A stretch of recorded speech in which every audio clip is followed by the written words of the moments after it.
We're live. Whoop, whoop. Woo! So, what's going on out there, YouTube? This is JVS or SCL0320. I'm here exclusively with something really cool that we're going to bring for y'all. This is my man right here, BlackWing2040. What's up, peoples? We are going to be doing the entire, well, not the entire, we're just going to have a broad, open discussion of the DC animated universe, essentially. So it's fair game for everything, meaning like if you want to go into the Teen Titans, if you want to talk about why the Judas contract was not going through and they canceled that, if you want to talk about Batman Beyond and how amazing that was, and it was pretty much anything DC animated you could bring in.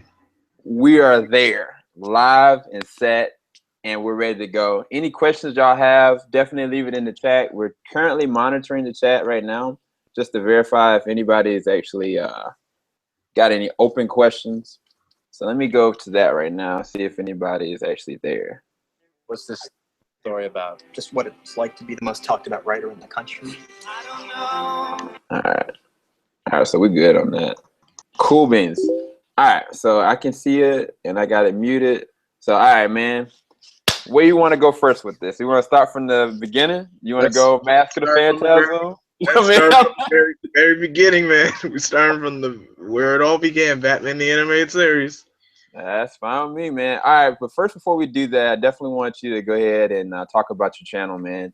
What's the name of your channel? What do you talk about there? Everything like that. Go ahead. Well, of course, my name is BlackWing2040. I started my YouTube channel in fall of 2013. I do voice acting impressions. I do reviews. Sometimes I'm doing DC versus Marvel matchups. I'm trying to get myself back into that, and also I want to start doing a Q&A video. So if anybody has any questions for me, they can go to my channel and they can send me questions or go to my Twitter and tweet me some. So check that out. Word. So your channel name is BlackWing2040. Correct? Yeah. Y'all go there now, BlackWing2040. If you're looking at this later on, definitely go and subscribe. We about to go into the hotness. All right. So off the jump, and I'm gonna see if I can get the dates and stuff right. I got the information I sent you before. Oh my gosh. It's so much, dude. I know. I mean, the DC animated universe is pretty huge. It has a pretty huge fan base. Yes. Oh my gosh. And I mean, this is the thing. We're just gonna be going into the 90s stuff. I'll do a small background of some of the stuff before the 90s. The animated series Batman, the animated series came out in 1992. Had a run, I guess, about 4 or 5 seasons until 1995. But before that, I'm gonna list off the joint that came before it. So the first animated series, which I actually still have the VHS of, is called The New Adventures of Superman. If any of y'all seen like this animated short where Superman is kind of like going to this, like, I think the first one, he was going to this laboratory at this mad scientist. He had kidnapped Lois Lane because he was doing these kind of things. And like they were really big on like the classic kind of feel and the effects and him able to leap tall buildings in a single bound. I remember the usual cliche. Yes. Oh my gosh. But I totally remember it, you know, and I think that was one of the first ones. And so I guess the list goes after that.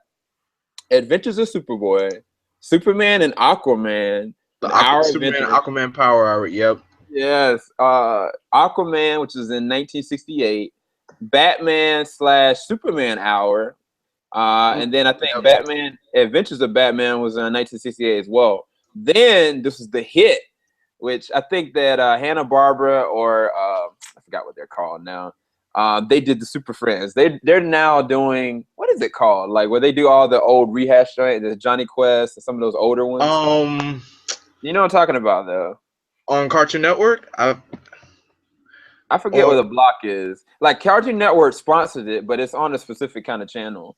I remember Boomerang had a specific block. They called it Boomeraction. Boomerang. That's what it was. That's exactly what I was thinking about. Boomerang were the ones that did a lot of the rehashes of the old Super Friends. But when Super Friends came out, you can ask your parents. Everybody remembers. They remember everything about that show. Oh my gosh! Even I watched it. I was like, "Oh, this is really good." The only thing I had a problem with was the Wonder Twins. Exactly.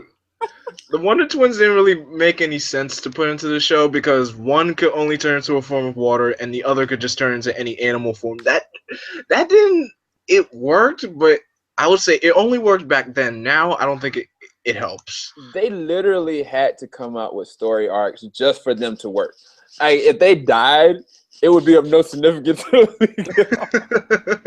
But I mean, nah. But real talk, though, it was some really good quality stuff that came up, and then they introduced a lot of villains, such as like Lex Luthor, the Joker, Black Manta, all these different kind of villains. They were introduced with the Legion of Doom, which later on we're going to talk about, like the new reenaction of that with the Justice League Doom, which I thought that was actually one of my favorites. But we'll get into that later.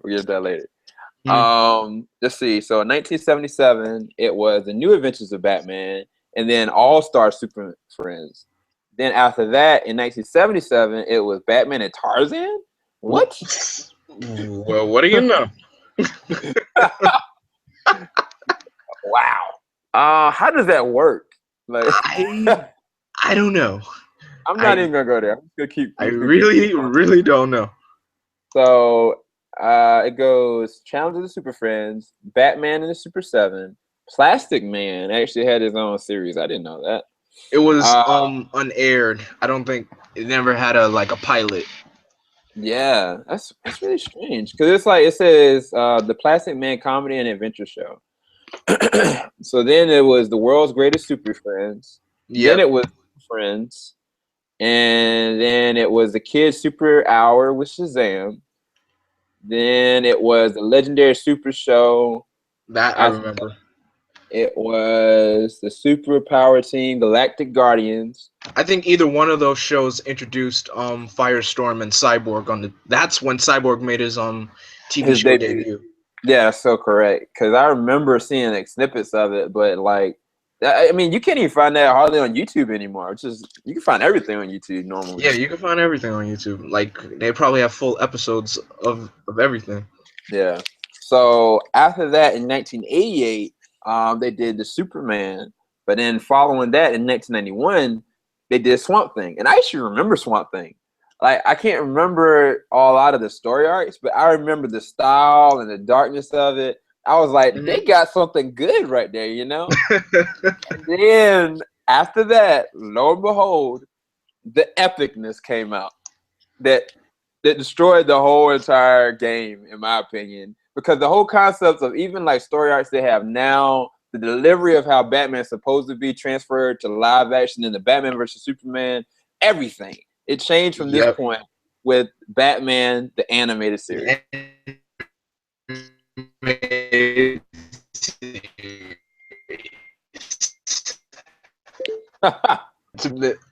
have the entire series on DVD. I have the entire collection.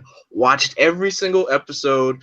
Made a review on the entire series. I just love that series with a passion. I even back when I was a kid, I didn't grow up at the time. I grew up like in the late 90s, so Cartoon Network was able to show reruns of the show. Like they had blocks. They put it on Toonami. I was like, "Oh, this is really, really good." I was into it and just oh my gosh, I just love the show so much.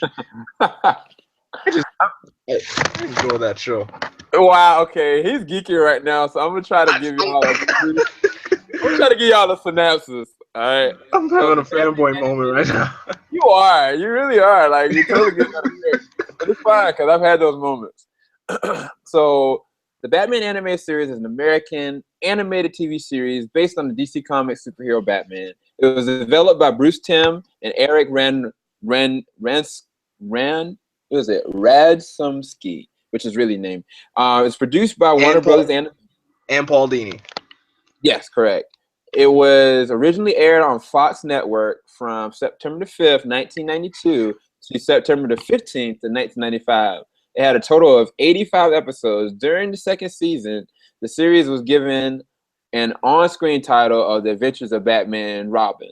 The series widely praised for its thematic complexity, darker tone, artistic quality, and the moderation of the title of the character and crime fighter of origins. So, I mean, one of the things I think that I gravitated towards this so much is because I'm one of the biggest 1989 Batman fans.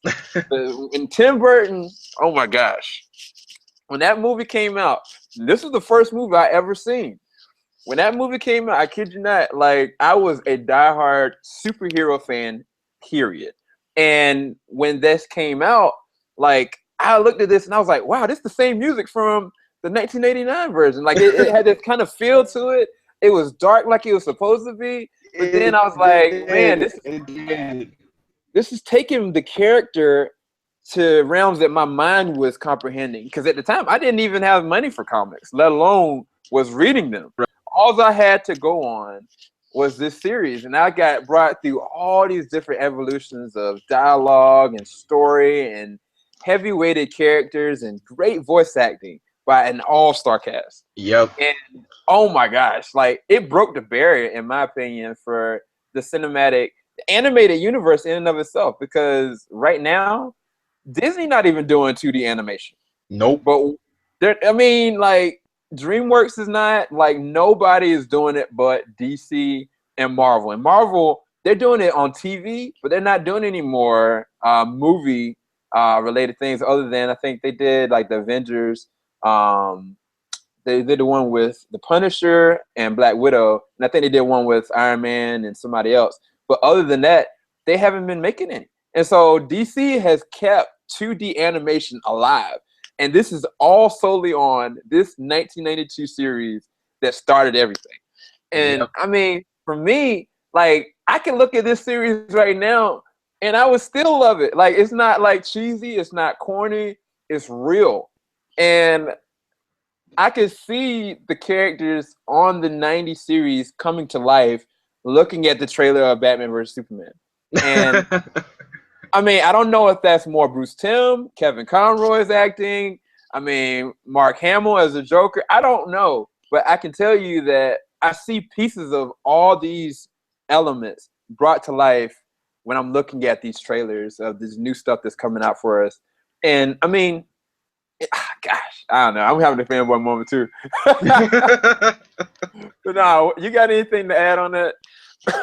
I mostly, my thing with the anime series was I love the relationship each character have. Like you probably would never thought Harley Quinn and Poison Ivy would be very close friends, or Two-Face getting so-called married to Poison Ivy but ends up getting poisoned in the process.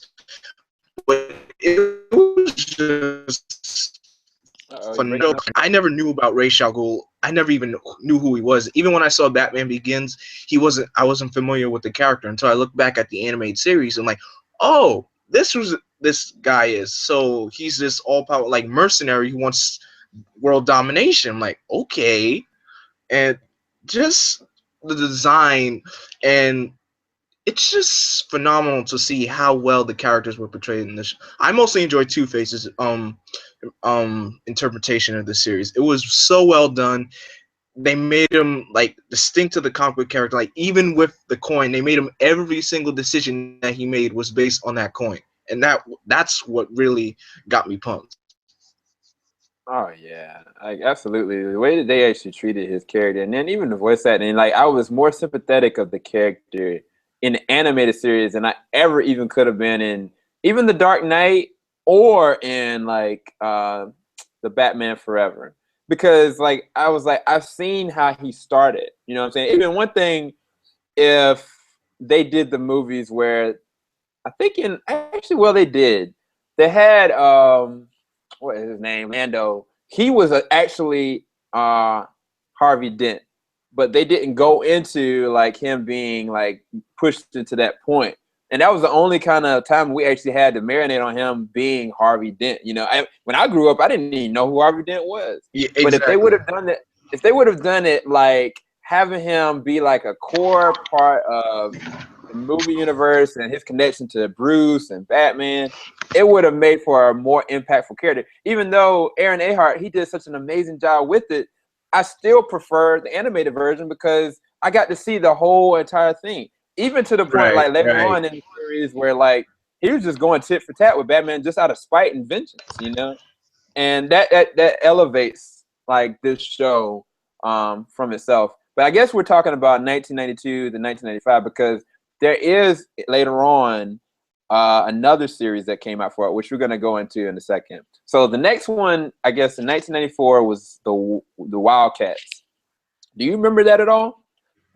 Never even heard of that. The only character I saw in there was Grifter, who I just found out when I watched Flashpoint Paradox. I didn't know nothing about those guys. Yeah, they're a weird group, and honestly, I don't even really remember them that well either. All I remember is that when the Teenage Mutant Ninja Turtles cartoon was coming on, and I think the Skeleton Warriors, those were on at the same time, but I really didn't pay too much attention to it. But I guess it did decent because it lasted at least a year. But okay. I mean, that was a guess of everything. So we both remember this: the Superman and Batman adventures. So 1995 to 1997. For us to really segue this properly, though, we have to talk about the World's Finest. You remember that, right? That was a good episode. Man.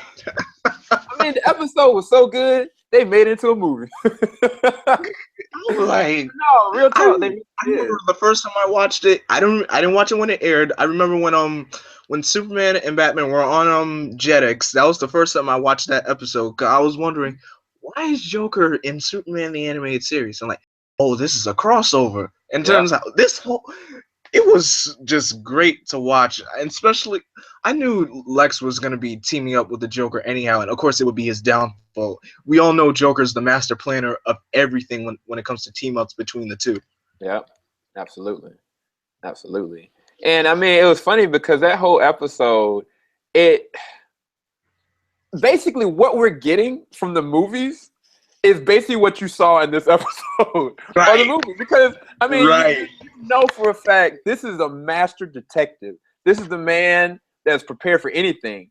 And for their first meet off to be, okay, Superman looks at him like, oh yeah, you're Bruce Wayne. Oh man, what are you doing in a cape?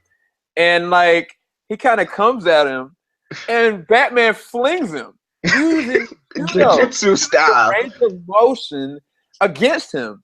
That's never been even done. That's a human. You know what I'm saying? And so that shows you like what we're kind of in store for, because with the movie, it's even more impactful because the fact is that Bruce is upset that his building, not only that was actually set up for a certain kind of reason, but all these people are dead because of this alien that's just kind of probed the earth, so to speak, being this Messiah kind of complex of saving people. And I mean, I felt that same kind of animosity with the animated movie as well. Like when that came out, I was like, this is awesome. But then I think it meant so much more to have them come full circle together. And I think even when I look at Batman and Superman Public Enemies, or Batman and Superman Apocalypse, like I still make reference back to their first meetup. It feels the same, you know what I'm saying?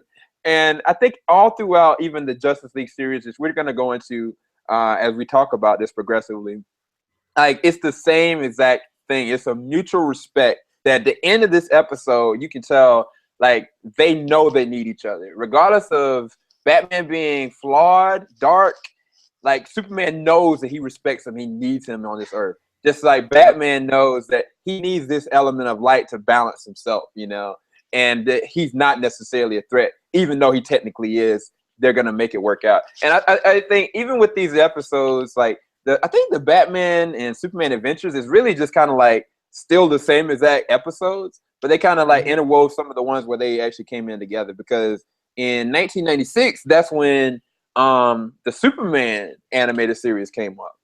What did you think about that? Because I've heard big things about it. It was really good. I'm gonna say that it was really, really good. I saw the final battle. So I just didn't like how like it ends on a sad note, because after Superman defeats Darkseid, like it's like his whole city doesn't trust him anymore. So that's that's really kind of a bummer. But it was a really great series. And my favorite villain from that show was Parasite. Parasite was my favorite villain from that show. Oh yes. Oh my gosh. Yeah, it was really good. I mean, I feel the same that way. I actually was one of the ones that really liked the Superman animated series. Like from the beginning to like seeing like how Clark kind of like came up really young. For me, that laid the groundwork for the show that I love, which I own all the seasons of Smallville. Like when I saw like the first 3 episodes, they took 3 episodes just to show who Jor-El was, who Laura Zor-El was, who, you know, the original people that conceived Clark, and then seeing how he was a boy and then seeing him progressing into Superman. I appreciated it so much. And it's crazy, man, to see how when that series came out, like a lot of people were like still like, man, I like Batman more, you know, but I really started becoming more of a Superman fan. That made me want to go back and look at those Christopher Reeve movies and be more interested in stuff like that. But you know who else was a phenomenal villain in that series? Brainiac. He actually was crazy thing how he was the one that caused Krypton to explode. So I'm like, whoa, wow, Brainiac, he's no joke. Yeah, dude. Like, I think that he is an underrated villain. If they ever brought him to the movie universe, I think it might be a game over if they got it right. If they gave the look right, gave somebody precise, like, all honesty, I think that Benedict Cumberbatch, the guy that plays Sherlock, the guy that plays Khan, he would have He's gonna be playing Doctor Strange soon. He would have been perfect for Brainiac. If Marvel hadn't nabbed him, he would have been perfect for Brainiac. Oh my gosh. But I mean, I don't know. Let's see. Oh, I'm seeing a lot of people in the chat. Thanks everybody for watching right now. Shout out to RZA06, Gone Hollow Media, Center30. Thanks y'all for checking us out. Like, leave your comments. Thanks for coming, folks. Yeah, for sure, for sure. But yeah, I actually really liked it. But I feel like you did. Like, I feel like they ended it on a sour note. Like nobody really trusted Superman, and he got brainwashed. And then on top of that, yeah, so like you can't blame the guy for being brainwashed. It's not his fault. But I think where they made up for that, I think they were trying to do just like they kind of did the Man of Steel. They made it a segue for the Justice League. They knew they were pre-planning. We're gonna come out with a Justice League in 2001. And we need to kind of lay the good groundwork for it, because I think that, let me see. Yep. Superman animated series went from 1996 to 2000. So it ended on 2000. Then in 2001, that's when the Justice League came out. And I think even when the first episode of Justice League came out, nobody liked any of the superheroes. The first episode, no one did. They didn't trust them, because when that alien invasion happened, like with the white Martians. Yes. It were that was the kickoff point. And I remember I think it was every Friday or Saturday night, Justice League and Samurai Jack would be one of the shows I'd be watching on those nights, both of them. And I was just like, oh, this is so great. Just the moments of watching, especially, you know, you had those specific villains in that show that you hated so much. Like for me, the only villain I hated so much in that show was Mongo. Even to this day, I hate Mongo with a passion. I can't stand him. Yeah, I feel you, man. Like, they did a really good job. But we're skipping ahead. Me lower down. I know. We haven't even got to Justice League yet. But no, real talk, like, I love that. So that's probably why Superman ended the way it did. And then going full circle, like, because right after that, I think the 3rd or the 4th season of Batman, it got turned into the new Batman Adventures. And which was my favorite. I love that season because I love every character's revamp, and 2, Tim Drake is the Robin in the series, and Tim Drake is my #1 favorite Robin. Oh yes, man. They did a great job. Excuse me. They did a really good job with making that distinction that this is time lapse. You know what I mean? Like, even the art style was completely different. Only thing I didn't like is I felt like sometimes they looked younger than actually were supposed to be older, if that makes sense, you know? I felt like they should have started off with that art style and then progressed into the one that's more dramatified. But I guess it's just the times, you know? It's just like when Doug came out, And then they went to ABC, like the New Adventures of Doug. He looked totally different. You know what I mean? So I guess that's the same exact thing what they did with this one. But the new Batman Adventures, it was really good. I think one of my favorite episodes. What else I was gonna say about the new Batman, the new Adventures was Mr. Freeze.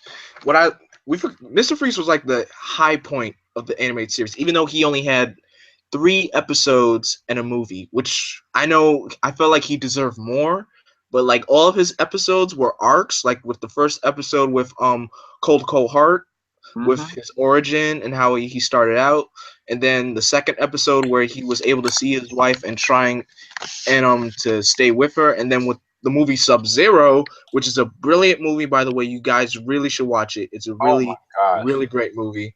And but when the next episode, it really made him, like, they really made him emotional. Like, I think making him nothing but a head was kind of a nice touch. I love the suit and I love the animation for it. His voice sounded more darker. Like, this guy really hates everything now. But in the end, you really feel bad for the guy because his wife left him, and she married her doctor just because she couldn't wait for him anymore. I mean, I understand the pain. I mean, I wouldn't get that shit away after that. Oh snap! I totally lost you in connection. I don't know what the hell you were talking about. It sounded real passionate, but I think I got the gist of it. But it was like an iRobot.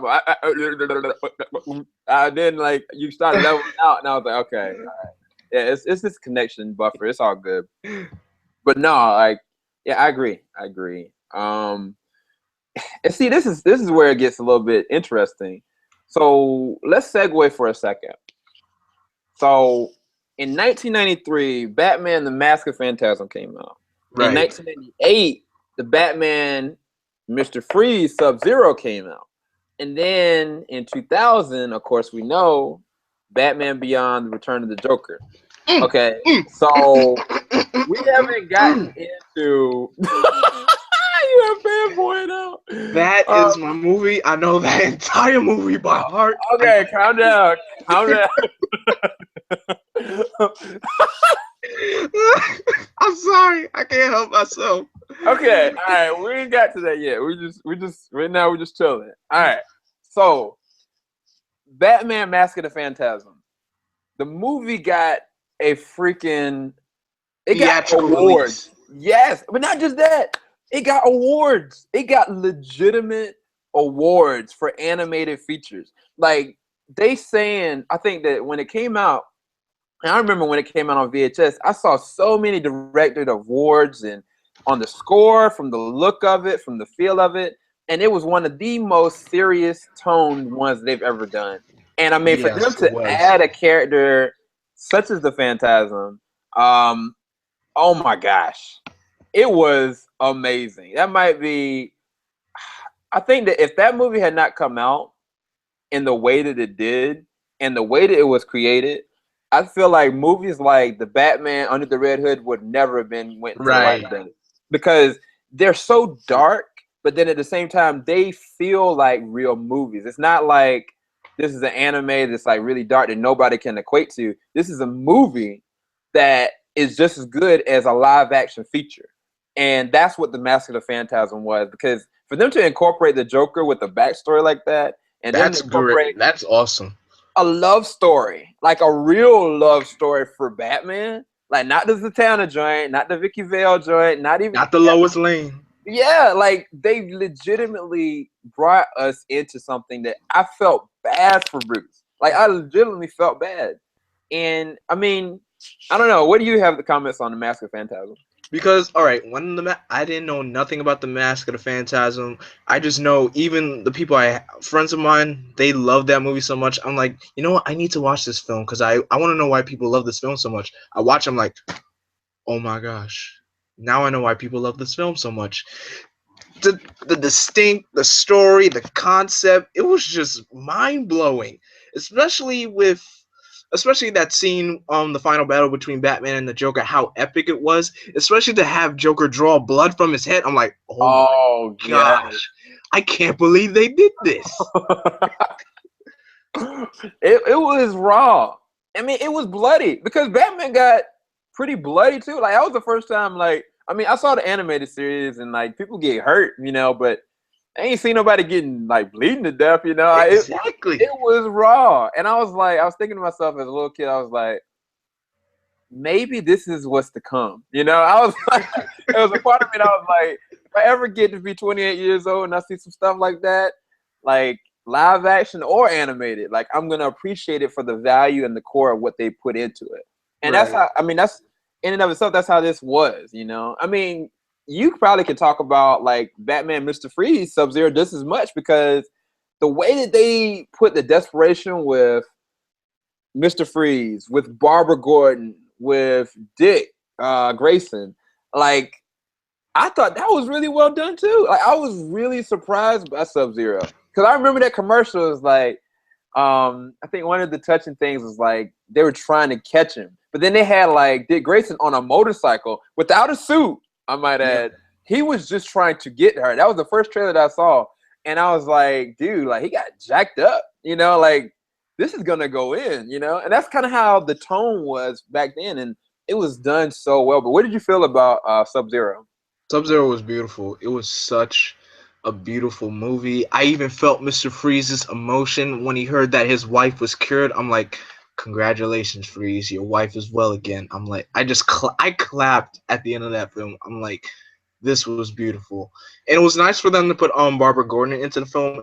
And we got like a couple little like 5 seconds of her Batgirl action. I wish we got more, but I was okay with that. Yeah. To make her the damsel in the stress of this film, even though she's a person who can handle herself, that was really nice for them to put that in there. Yeah, absolutely. And I mean, if state me if I'm wrong, but the Batman Bad Blood is coming out in 2016. Yeah, is that gonna be on Batwing or is that gonna be on Batwoman or is that gonna be on Batgirl? I can't really remember. All right, it will feature two new characters. You have the same people from the 52 version of from Son of Batman and Batman versus Robin. Yeah. In this movie, we'll be getting Lucius Fox for the first time. We'll be getting Batwing, and we're getting Batwoman. Oh my gosh! So wait, is it gonna be Lucius's son or is it gonna be? It's gonna be his son. I think it's gonna be his son. Okay, because I was figuring it was gonna be the original Batwing and then going to the son. I think they're using his son. But the only thing I'm worried about is how they'll play out Batwoman, because you know in the comics she's a lesbian. Yeah. So I'm wondering how they're gonna make this work in animation form. Well, I mean, they did that though with some of the other. What was it? It was some animated feature that I saw that they went into like going into homosexuality or different sexual orientations of different characters on a lot of these animated features. Even like in the comic books, if you read the new comic book for Batman and then something else, that's something that is actually just common now. So I mean, I don't know, for them to be coming out with Bad Blood and The Killing Joke, I say this: anything is fair game. They might do anything because when they announced the Batman Killing Joke, and I know we're jumping ship. I know we're going. I know, yeah, we are ahead of time. But I have to say this: to have Mark Hamill come back to play the Joker and Kevin Conroy, that is you know it's gonna be a phenomenal film with those two. You already know. Like, I mean, you are given, like, you just take my money. You know what I'm saying? Like, he's like, shut up and take my money. You know what I'm saying? So, I mean, I don't know. I just brought that up because I was thinking about like Batgirl. I didn't know if Batgirl was a Batwoman that was featured in that. That's why I brought that up. So yeah, sorry for the deviation. I also want to bring this up, even though we're jumping ship. There's also gonna be a Justice League versus Titans movie. So the Teen Titans will finally make their DC animated universe film debut, and I've been waiting for this for a long time because we know the Teen Titans haven't gotten love since the TV show. I know we're getting minimum amount of love because of Teen Titans Go. But to see them finally bring them back like this, I'm like, yes.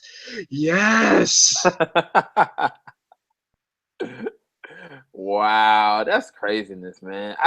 I saw that, but I was thinking it was something else. Like when they said Titans, I was thinking they were talking about like some of those super powered beings that were in the I comic knew they couldn't be series. talking about that. Once it says Titan, I'm automatically thinking Teen Titans. Yeah, but that's awesome. Shoot, I mean, I feel the same as that way. Like when Teen Titans was basically canceled and they didn't do the Judas projects and they went a different route. They were They did going the like right way. They were kind of going the right yeah. When they did the Tokyo thing, I was like, okay.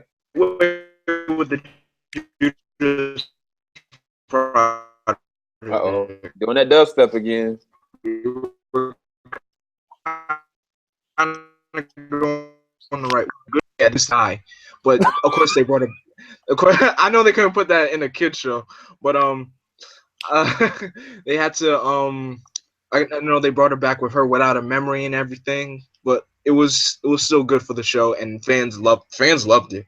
Yeah, I mean, even like for me, like I felt like Young Justice was a perfect substitute. I felt like that was like progressing the characters in a darker tone. Like if Young Justice was still on, like they were going like 5 seasons strong, that would been amazing. Because even like the Green Lantern series was really good. And I know we're going all over the place. I'm sorry, but like there was no reason for them to get canceled.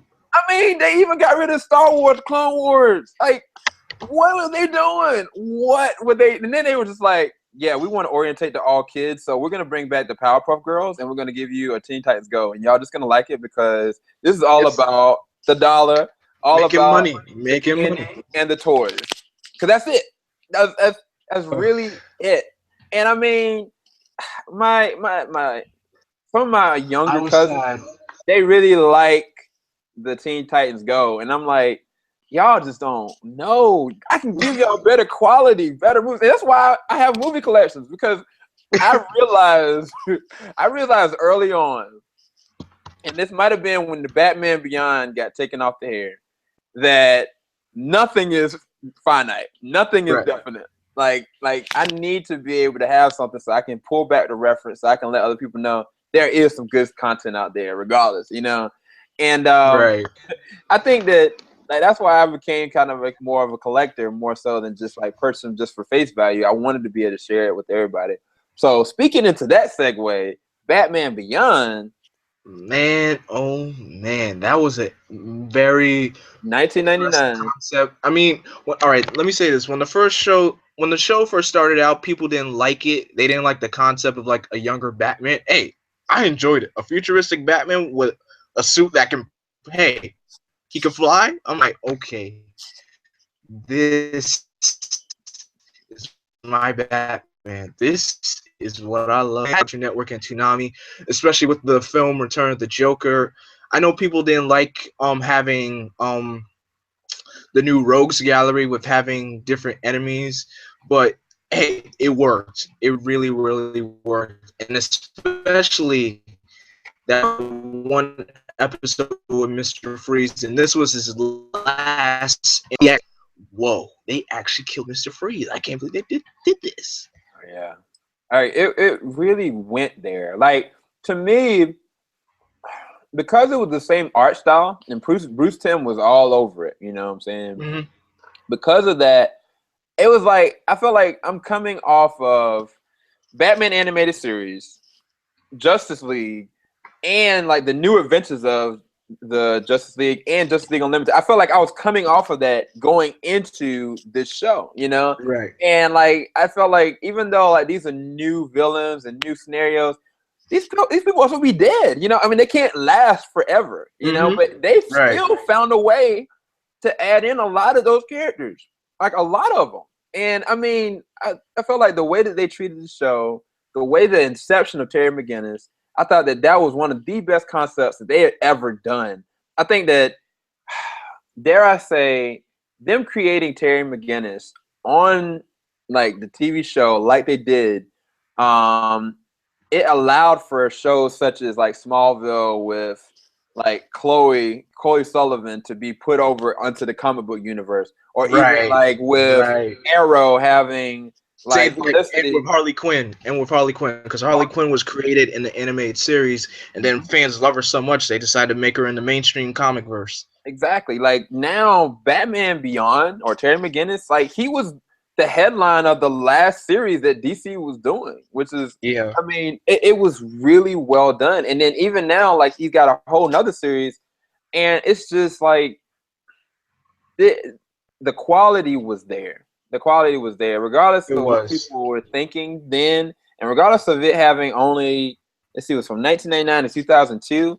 Like people still remember it, and people still want it again. You know what I'm saying? Like I still want it. I want it, and even though it had 3 seasons, I know because even the voice casting director, Andrea Romano, she said it was the lack of toys. She said the reason for the shows to go on, they produce merchandise in order for the show to continue. Yep.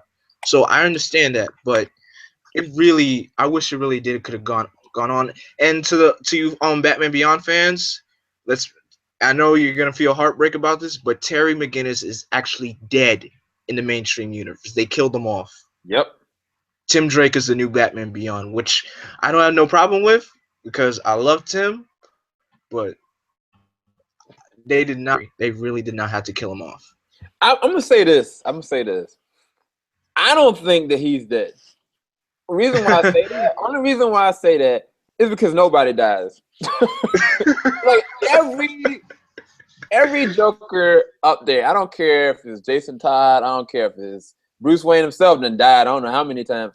They are gonna find a way of having 2 separate Batman Beyond characters. I think that they're setting up for something that's gonna be pretty epic. Like, I mean, It's a real cool concept, but it's just like having Commissioner Gordon being the unofficial new Batman and having Batman kind of being like a god right now. Come on. In a chain, come the Bat God.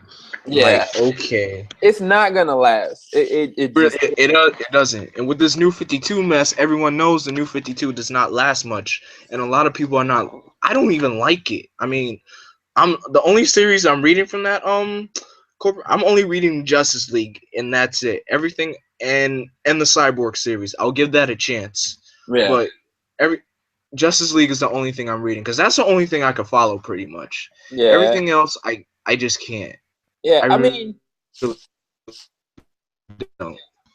I don't know who made the executive decision to jump ship from the new 52 on the comic book side or on the animated side, because to be quite honest, that was the way that they could pull everybody in. This is something that everybody's like, okay, I know my Batman, I know my Superman, I know my Aquaman looks pretty awesome now. Like, he's actually got a great comic. Oh wow, yeah, he does. Looking freaking amazing. Like, now they can be like, all right, I'm looking at this animated short. I know the movies are coming out. Now I got a comic book that I can read. Cool. And now, just like Marvel making the same exact mistake with their comic books, now they're completely switching everything up. So people can't connect anything from the comics and be able to go through with it. I mean, I understand you got to come up with creative ideas to come up with new movies and new like toys and crap like that. But they have enough content that they could have made so many more animated films with the 52. And I felt like they should have kept the 52 just sacred. Like, that should be, I guess, epitome of the Ultimate series for Marvel. They should have. There we go. Exactly. That could have been like a separate. There we go. Exactly. That makes absolutely perfect sense. But no, they didn't. Just make it canon. Just make it canon. Yeah, I mean, but it is what it is. It is what it is. I guess let's go back. So, I mean, the Batman Beyond series was one of my favorites and will be all-time one of my favorites. I had the first one, second one, and the third one. But when I was coming back from North Carolina to DC, like, a lot of my comics and a lot of my DVDs got taken. And so I don't know who has them or who stole them, but I don't have them anymore. So I'm sad about that. I'm going to have to rebuy them. But you can go to Amazon. That person who has them is enjoying them right now. Yeah, you can go to Amazon, like, and be able to purchase the whole entire set, just like you can with Superman and the Batman animated series. And the Justice League and Justice League Unlimited. Depends how it's your way you want to buy it. Just go on Amazon. It'll be right there waiting. You can have it your way, just like Burger King. So, moving on. So we got Lobo in 2000. It was kind of like a small web series. Lobo was featured in the Superman animated series. I thought he was an interesting character. I think the new version of Lobo looks more like, all right, this is pretty awesome. You know, I don't know where they're gonna go with it, but we'll see. But then in 2000 also came out Static Shock. Shock. Oh my god, That was a fan favorite right there. Virgil. That was a fan favorite right there. Even when I didn't even know Static was connected to the DC universe. Okay, because I remember the first crossover was with Batman, when Batman showed up when he was fighting Poison Ivy, Harley Quinn, and one of Static's enemies, Nails. I was like, what's Batman doing in the show? And I go online like, surprise, Static is part of the DC. And was like, are you serious? Especially when Static make that that's his 60-year-old version in that Justice League Unlimited episode. I'm like, Static is here again. Like, what's going on here? Yes. Oh my gosh. Like, I felt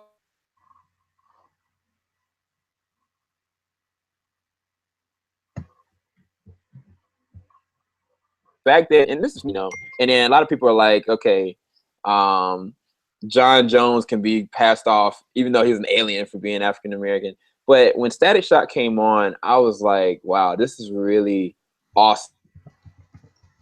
Yeah, it really was. And Static, to make him like a fanboy of every single hero that he worked with, it really felt good for it to be in there. And plus, having a sidekick and a friend, Gear, that was amazing to have. Oh yeah, Richie was awesome, man. Gear was awesome.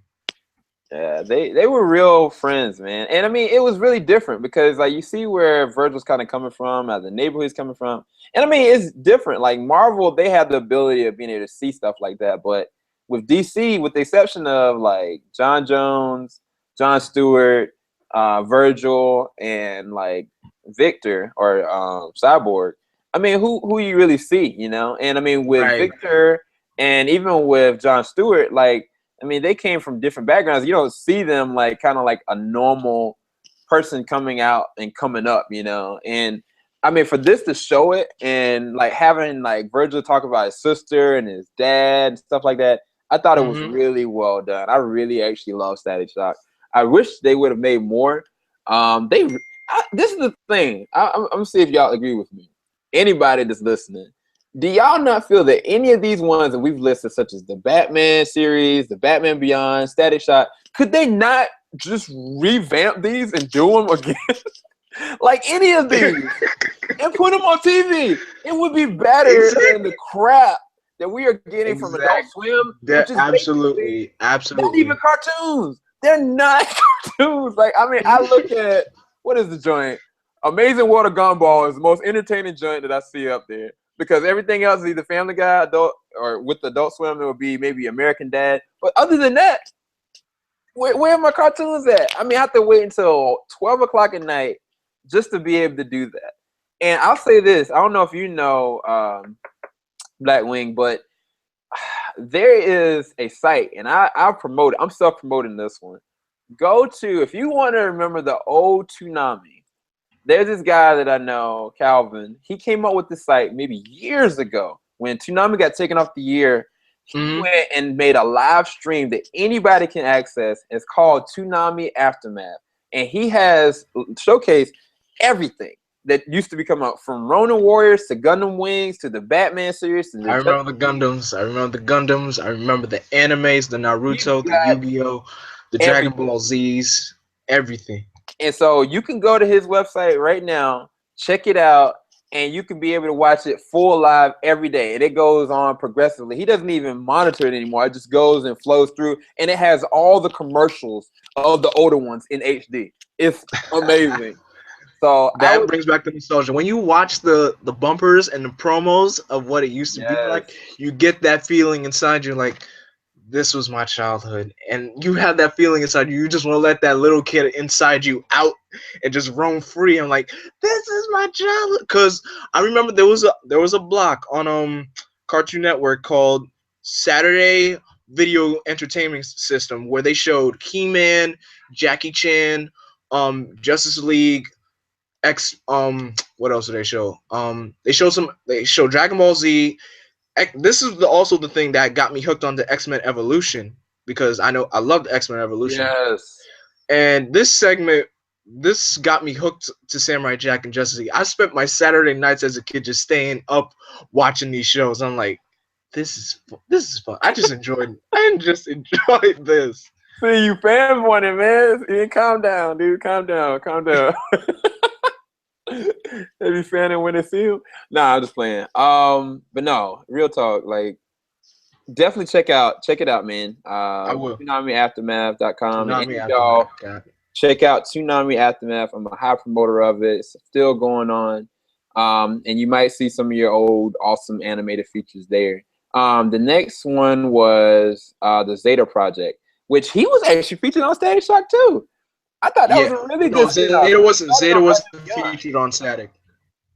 Zeta wasn't featured on Static. He was featured in Batman Beyond, because Zeta appeared first as a Batman Beyond character, and then from there got his own spin-off series. But that didn't last long either. That really didn't last long. It lasts one I didn't even know about it. I never watched it.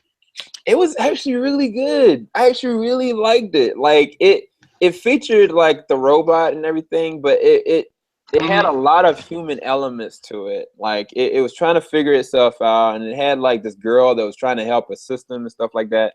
I thought it was really well done. It just, during that time, this is what came out that same as that year. 2000, it was Lobo, Static, and the Zeta Project. But then the year following that, it was the Justice League and Teen Titans. So, I mean, they got swept under the rug from Justice League alone. But then when you added Teen Titans, which is the sidekicks that we never saw how they kind of work out, you know, and then you got Justice League that just was one of the best ensemble animated features ever. Like, to have a full ensemble, like, there was never a point when I was looking at Justice League when it came out that I was like, they're paying way too much attention to Batman, or they're paying way too much attention to Superman.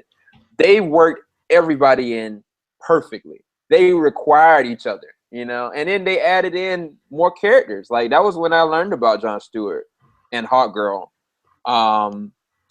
There's a lot of different things. What did you think about Justice League? I think that was probably like one of the first DC TV shows that I watched, and it was really, really amazing, because that's when I first heard about, you know, because the only superheroes I knew about growing up was Superman and Batman. Then I see this, I'm like, oh, there's more. You got Wonder Woman, Flash, Martian Manhunter, Hawkgirl. I just want to know how come Aquaman wasn't part of the main roster. I don't understand that. That's the only thing that bugs me. Well, I mean, at the time, like, Aquaman was not a popular character. Like, they thought of him. I mean, a lot of people put a lot of homophobic like orientations on him just because of how he looked, and they didn't have the feel of him. But then he finally did come up, and he had like a beard, and he was rocking like this kind of gear. I was like, oh snap. Who is this cat? Oh, this dude, he gonna sit there to save his own baby, gonna chop his own arm off just to save his baby? Oh yeah. I'm like, I'm a fan. I'm a fan.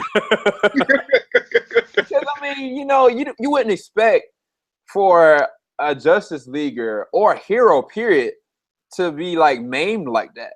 You know, like you wouldn't expect like a hero to really have like a severe injury like that, and then it progress through the story. You know?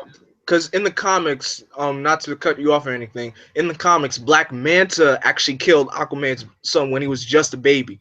Now that is something real cold that a supervillain could do. But to put his brother into doing that, it makes a lot of sense. Yes. And Deadshot was in this episode. That's the only time you saw him in his costume. That was like the only time you saw him. Yeah, that's true.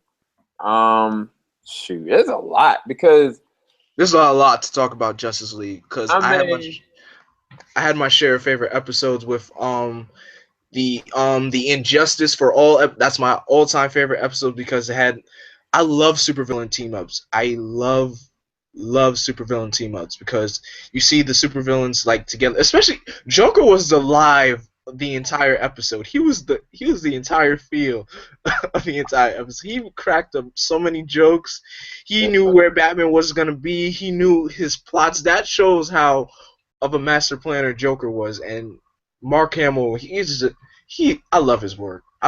He's the best Joker ever. He is. He is. I mean, if Jared Leto can combine what Mark Hamill did, make it his own, and then add in some kind of elements of the anarchist that was Heath Ledger's character, we got something. You know what I'm saying? Right. We got something. But I mean, from just the small clip that I saw, it looks like what we get. But we'll see.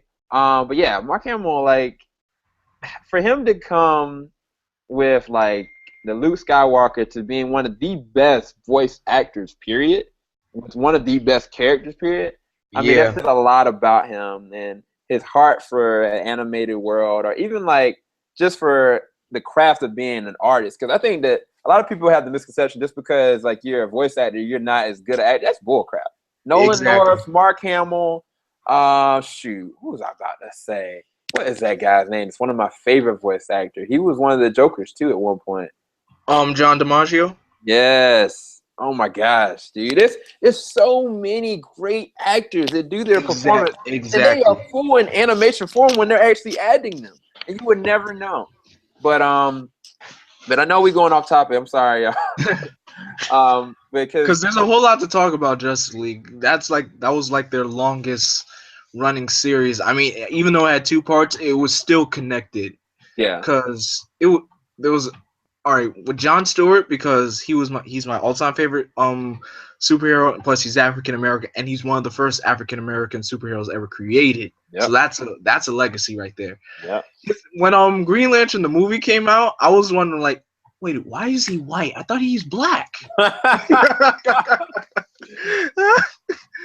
And then I'm like, oh, there's more than one human Green Lantern. They're a whole group of things. Like, okay, I get it now. What up, Jor-El? Oh, snap. Yo, what's going on? What's up, my ninja? How you doing, man? What's going on, man? I'm good. I've been trying to... Can you guys see me right now? Yeah, I can see you. Yeah, we can see you good. All right. My internet connection was, like, dying on me just now. For some reason, at these evening hours, it's just terrible. But anyway. Oh, snap, man. Hey, y'all, up there on YouTube, show Jor-El some love, y'all. But, this is Jor-El Alexander, and also the inventor of the Jor-El dance. Oh, there you go with your dubstep again. There you go. I'm never getting tired of that. I'm never getting tired of that. That's all you need. So, so Jor-El, what we've been doing, we've been going down through the history books of all the different animated features, shows, web episodes of the DC animated. We've talked about so far like the original, like Superman, the Batman animated series, Batman Beyond, and we just got to Justice League and Teen Titans. Do you remember Justice League, or do you remember Batman Beyond or Teen Titans? Hold on, I'm gonna have to pull up the all-powerful Google really quick. I do remember. There was this one Batman Beyond movie that I thought was fucking incredible. But it was called like the Return of the Joker. Yes, that's what it was called. That's my movie right there. Unfortunately, anyone who watches my channel, I never really got too big into animated DC or Marvel content, but that Batman Beyond movie, what's it called specifically? It's the Return of the Joker. Is it really? Yeah. Okay. Yeah, you got it on the nail on the head. Like, matter of fact, what we've been doing is, like, when we start talking about one of the animated features, we start talking about the movies, because, like, they came out with so many great movies that, like, I don't even know if we can actually cover all of it, because, like you were talking about, that Batman Beyond, Return of the Joker, to have, like, the Joker could come back and have like an older Bruce Wayne coming from this series. Yeah. Oh, gosh, it was one. And Mark Hamill himself said that was his darkest Joker performance ever, and to be honest, it was really dark. Yeah. Really? Yeah, wow, I haven't. Wow, that's crazy. Let's see. Okay, I haven't seen this movie since I was probably like as tall as my leg, but but I'm looking at I'm looking at the cast right now, and it's kind of blowing my mind. Yes. Yes. Kevin Conroy. Mm-hmm. Yeah, I always remember the trailer to Batman Beyond: Return of the Joker. It was like it's like one of my all-time favorite trailers to anything. It was so sick. Holy shit. Oh my god, it was so good. I used to like rewatch it over and over again as a little kid. Me too.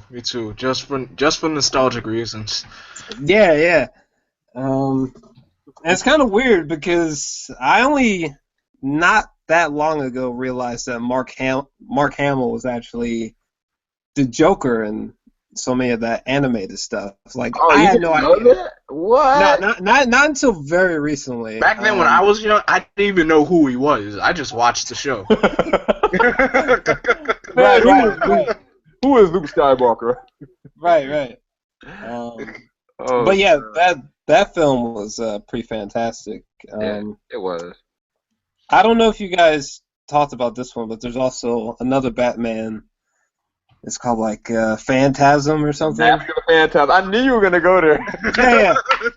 That was sick. It was sick.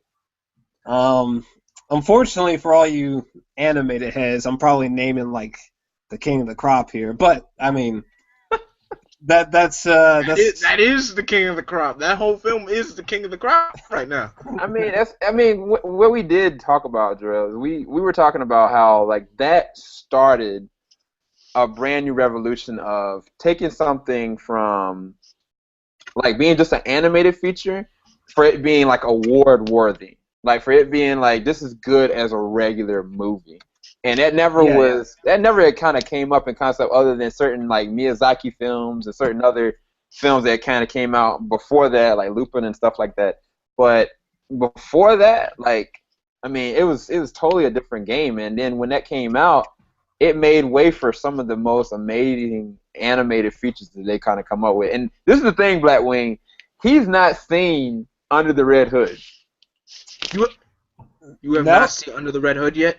No, the most recent Marvel or DC anime project that I've seen was when they made an animated adaptation of Frank Miller's The Dark Knight Returns, and there was like a part 1 and a part 2. But that's the last thing that you are behind. I am behind.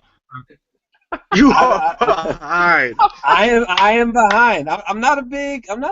At least recently, I haven't been a big animated watching anything. Not even with anime, which is kind of a surprise because I do love anime. But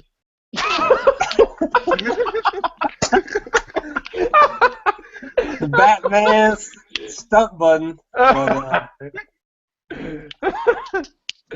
oh, no.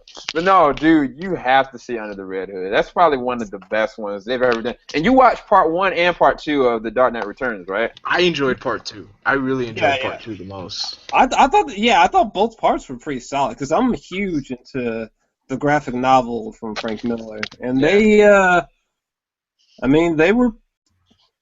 pretty damn note for note, to be honest. Yes. I was actually taken aback because I thought that was just gonna be like some rated G adaptation, and I was completely wrong. But well, see, this is the thing that I guess we can talk about, even though you haven't seen all of them, we can still talk about it. A lot of these animated movies, they go there. Like they really do. I'm gonna name off a few that just really go there. Superman Doomsday. The first one I started it all, it went there. It went, and this dude, he was beaten so bad, this dude was gushing up blood out of his mouth. Like, he was beaten to a pulp. Like, Doomsday in this one, what his whole motivation was is to kill anything that moves. It doesn't matter if it's Bambi. It doesn't matter if it's a little kid. It doesn't matter if it's a worker. This ninja stepped on people. Like, just for the heck of it. Like, I kid you not. Like, I was like, dude, he could kill anything and everyone. Like, I don't know how they're going to honestly stop him. But I think what made this movie even so more special is that they actually talked about, like, a cloned out version of Superman. Yeah. And how that would work. And, I mean, when that first came out, I think Warner Brothers featured that. That was one of the first Warner Brothers animated films. Because after that, I think it was The New Frontier. It was kind of nostalgic and stuff like that. And the New Frontier really went there, too. It really did. Yeah. Like, it was really gory, dude. Like, you wouldn't believe, like, some of the stuff that they went into. I mean, even Wonder Woman. Like, if you look at, I guess, Wonder Woman, Batman Year One, Superman, Batman Apocalypse, especially the Under the Red Hood, like, they all, man, are really adult and things. Flashpoint Paradox. Oh, that's the other one. To me, that might be one of my favorites because it's really just centered around the Flash. It says Justice League Flashpoint, but it's taken off of the comic book element of the Flashpoint Paradox. And basically, it kind of starts off with the Flash and like him like talking with his mom, and then if you look at the Flash TV show, you know what kind of happens to his mom. But it all plays out a certain kind of way. And the ramifications of what happens when you go and try to change the past, what butterfly effect does happen within the DC universe. Like, dude, like, you get to see, like, Bruce Wayne, and then you get to see what Thomas Wayne would have been like as Batman. And I'm like, wow, this guy kills? I'm like, oh, snap. And he carries a gun, 2 guns, to be honest. I'm like, what? Yeah. It's all I'm saying is this: it's worth going back and looking at these, and you appreciate them because it doesn't feel like a TV show. It feels like these are all feature-length films, and the appreciation they do to the craft, as well as paying homage to the actual comics, is detailed so well that, like, a lot of people like, man, like, I'm gonna take my kids to look at these DVDs regardless of how gory they are. Like, I don't know too many people that haven't looked at some of these films just because they're fans of the characters, even though, like, they're really gory stuff. They're just watching with their kids. And to me, that says a lot. Even though, like, you could be like, oh, yeah, kid, like, go look at it. They want to watch these films because they know the characters, but they're so adult-themed that you have to kind of watch it with your kids if you're going to do it with kids all on. Yeah. Although I recommend not watching Justice League Gods and Monsters with your kids because they will have nightmares because that movie went there to the bone. Wow. Okay. This is all new for me. I always I never even considered watching a lot of these films. I just thought they were just like, you know, just like PG or something. I didn't think. No, all these films straight PG-13. I mean, there was one that, dude, there was a lot of cussing in it. And was it Gods and Monsters that, like? It was Gods and Monsters. Somebody got it in, man. Like, it went ham on this cat. Like, there was a scene where this new Justice League, now, they had this group cornered, and they just slaughtered them. They just slaughtered them. I mean, slaughtered. They dismembered them. They shot them. They crushed them. They threw a door on top of a group 4 men. I'm like, oh my gosh. Wait, which one is this? You said this is Gods and Monsters. That's the one that just came out. That's the newest one that just came out. I don't know. I might watch it again. I might watch it again. Well, did you look at the animated shorts first before you watched it? Yes, I did. Okay. Harley Quinn looked crazy. She looked like she was a nut. Oh yeah. Just so you can understand like how dark it was, Drew. In the animated short with Harley Quinn, like she took a family and she cut them up and then put them back together. And left the body parts, like the entrails and everything, in the refrigerator. And different parts are all over the stage. Like, this is just the animated short to kind of showcase her character and then with the Batman. But this Batman is not Bruce Wayne. like this Batman is totally different. You thinking that like, all right, he's looking at all this like, man, how's she doing something so bad? You know, he pulled a Rorschach. Like he went He ham on her. He definitely pulled a Rorschach. It was bad, dude. It was Wow. so gory. Okay. He definitely pulled a Rorschach in this film. It was just wow. I cannot believe this. I really cannot. And you know, the one thing that spiked me in this in that film, Sam, was Spoiler alert. what- Is it spoiler worthy? it was kind of relating to the new Wonder Woman's origin, how she got married to Orion and everything. Yeah. I'm surprised how the new gods were actually able to kill Darkseid. I'm like, they can't do that. Do they know who this is? Like, this is the one person that could slaughter the entire universe in one punch. It's a Whoa. different world. Hold up. But just to see that happen, Justice League Gods and I'm looking at Justice League Gods and Monsters cast, and they got Michael C. Hall as Batman. Yep. yup. Yep. What? What the hell? That's crazy.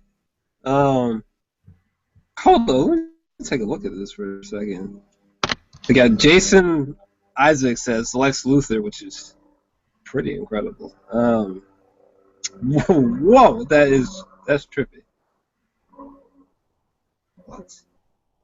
Michael C. Hall's Batman.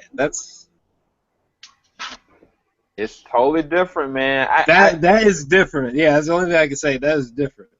And see, it's hard for me to talk about because, like, now we're going into the section of the movies. Like, I don't want to spoil you, but at the same time, I want to entice you. You know what I'm saying? But well, is this something that came straight from the comic book lore, or is this like a self-contained idea? Well, you talking about Gods and Monsters? Yeah.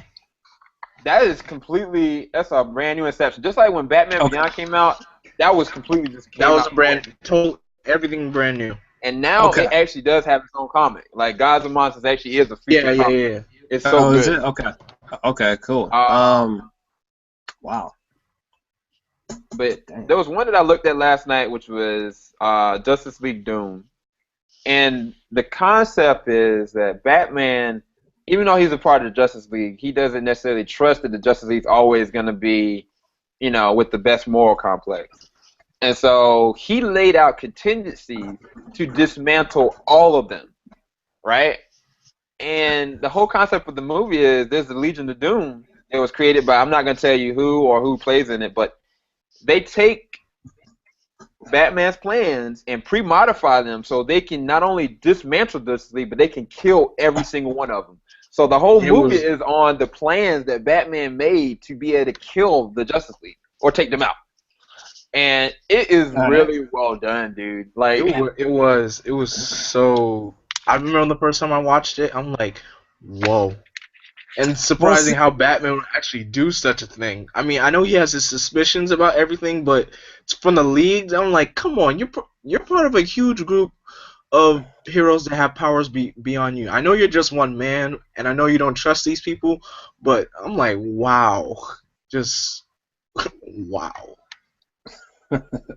Yeah, I think the biggest thing that made me want to, possibly go back and look at some of these animated films was that there's been a lot of hype around the upcoming The Killing Joke animated film, and Mark Hamill, I think he confirmed, that he's actually gonna be Joker in there.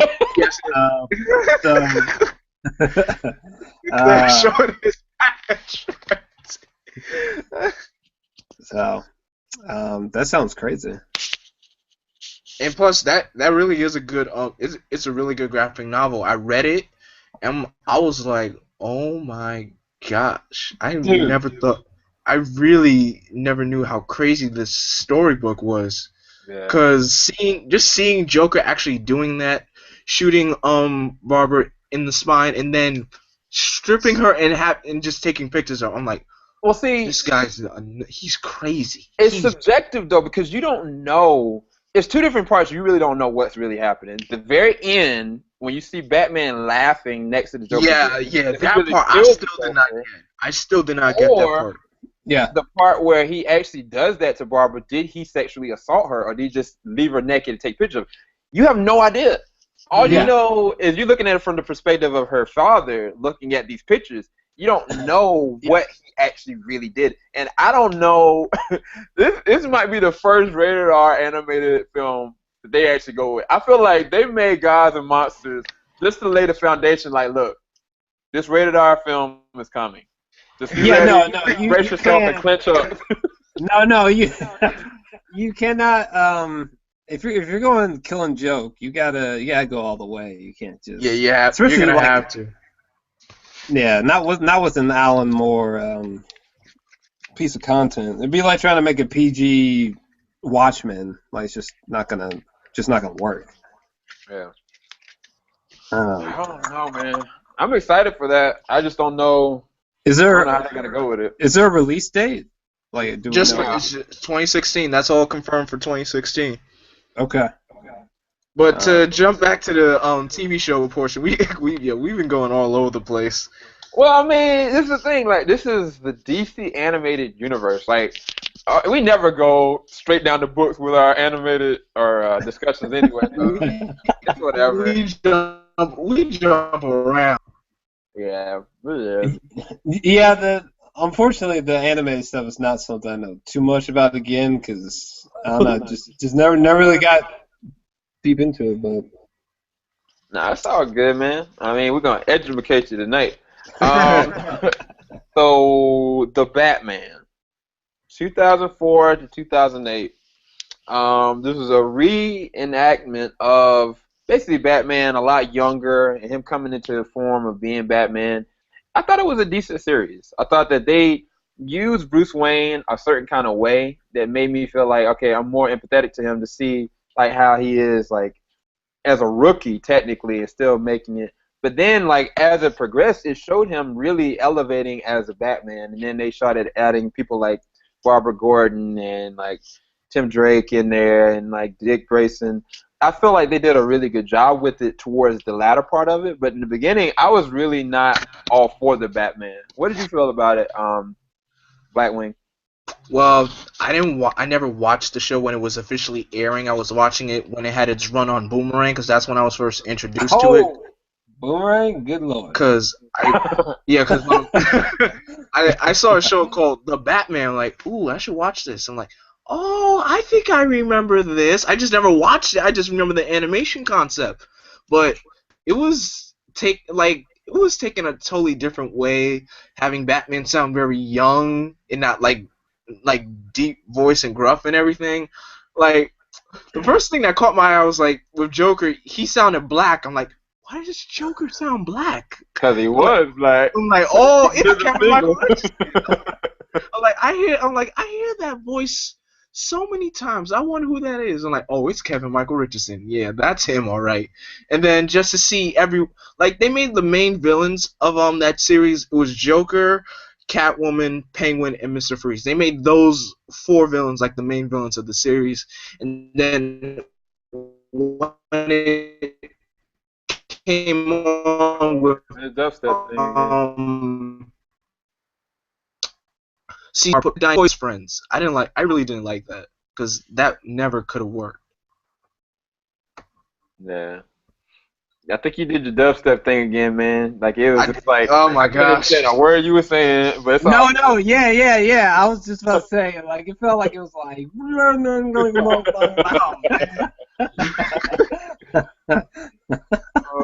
Nah. It's funny. I remember seeing commercials for that Batman and being sort of weirded out by the visual design. Mm-hmm. It almost looks like some weird anime hybrid show. Yeah, it was really different. The design is weird. Yeah. I think one that people don't talk about, which I actually liked it because I think after the second season it got really good, was the Legion of Superheroes. Do you remember that one? Oh, heck yes I do. I didn't.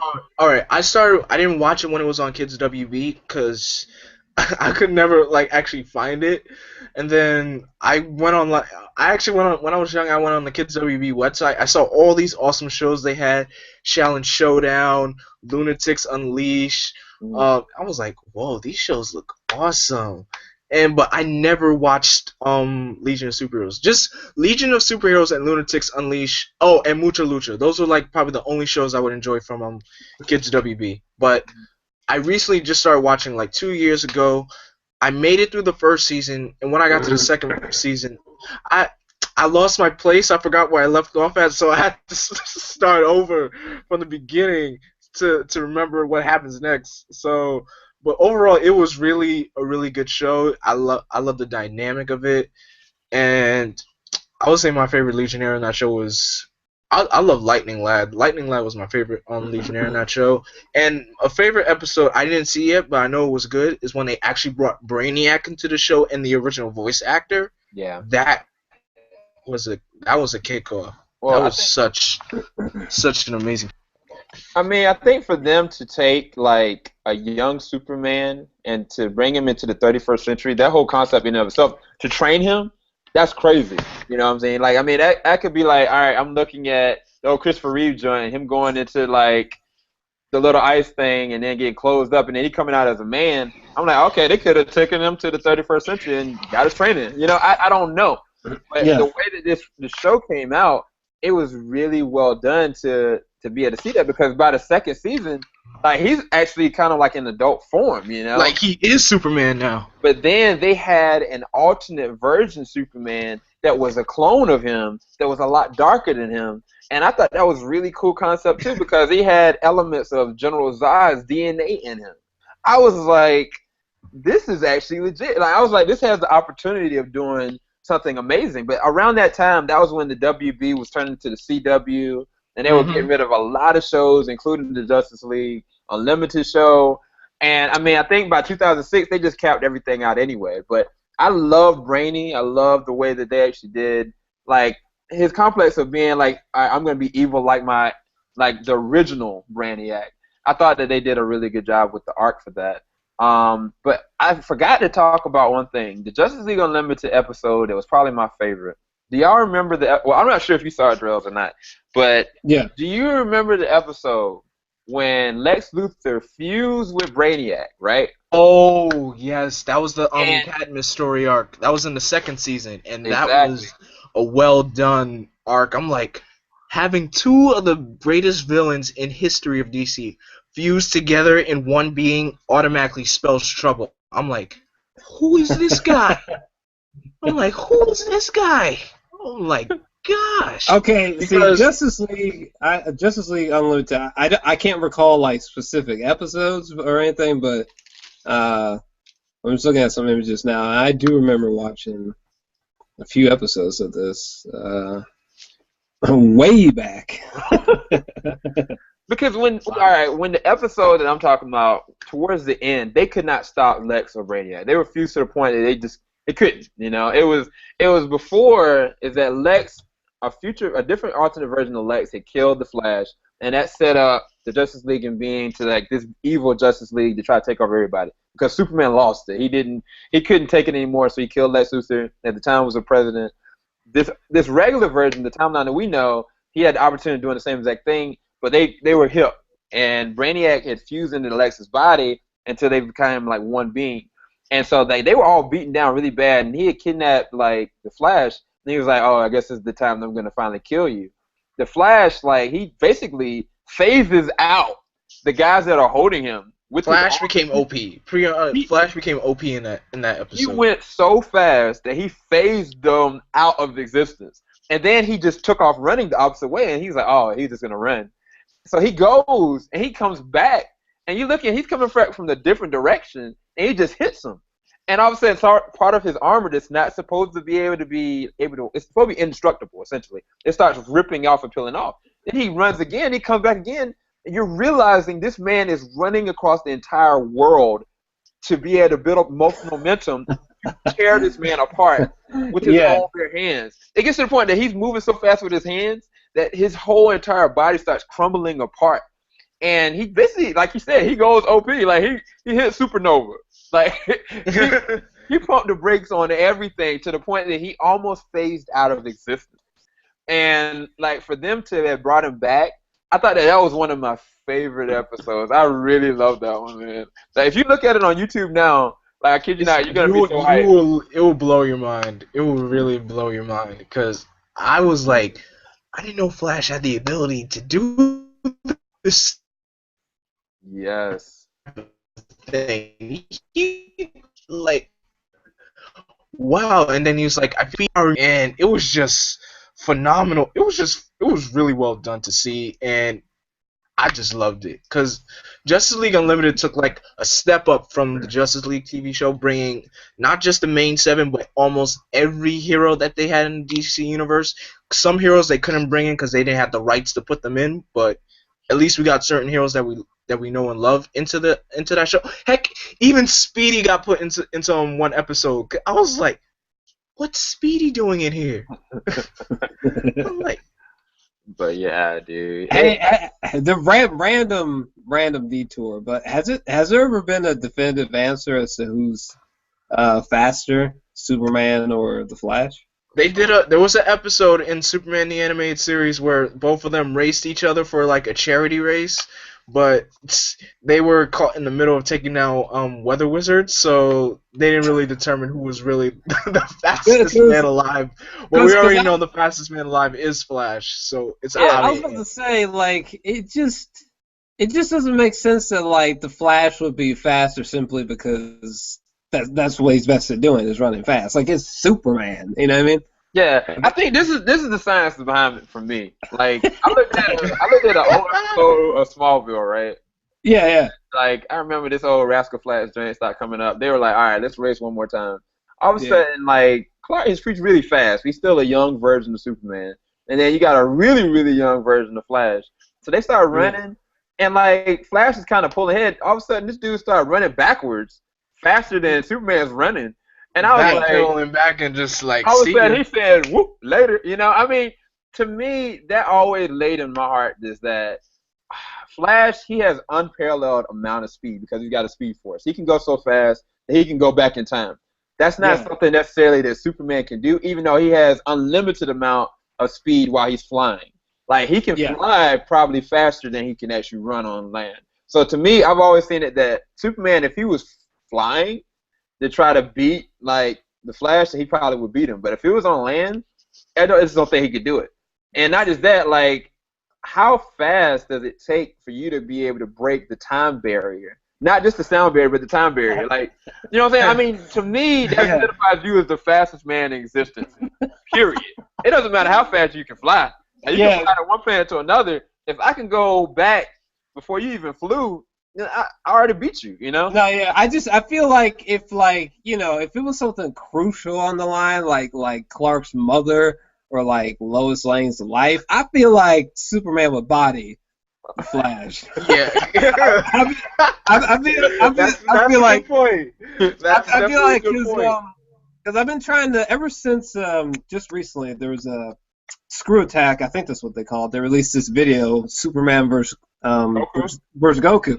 Oh no, let's not bring that up. Let's not bring that up because we're gonna have a bunch of angry fanboys in the chat for that. Because no. He's going somewhere else with it.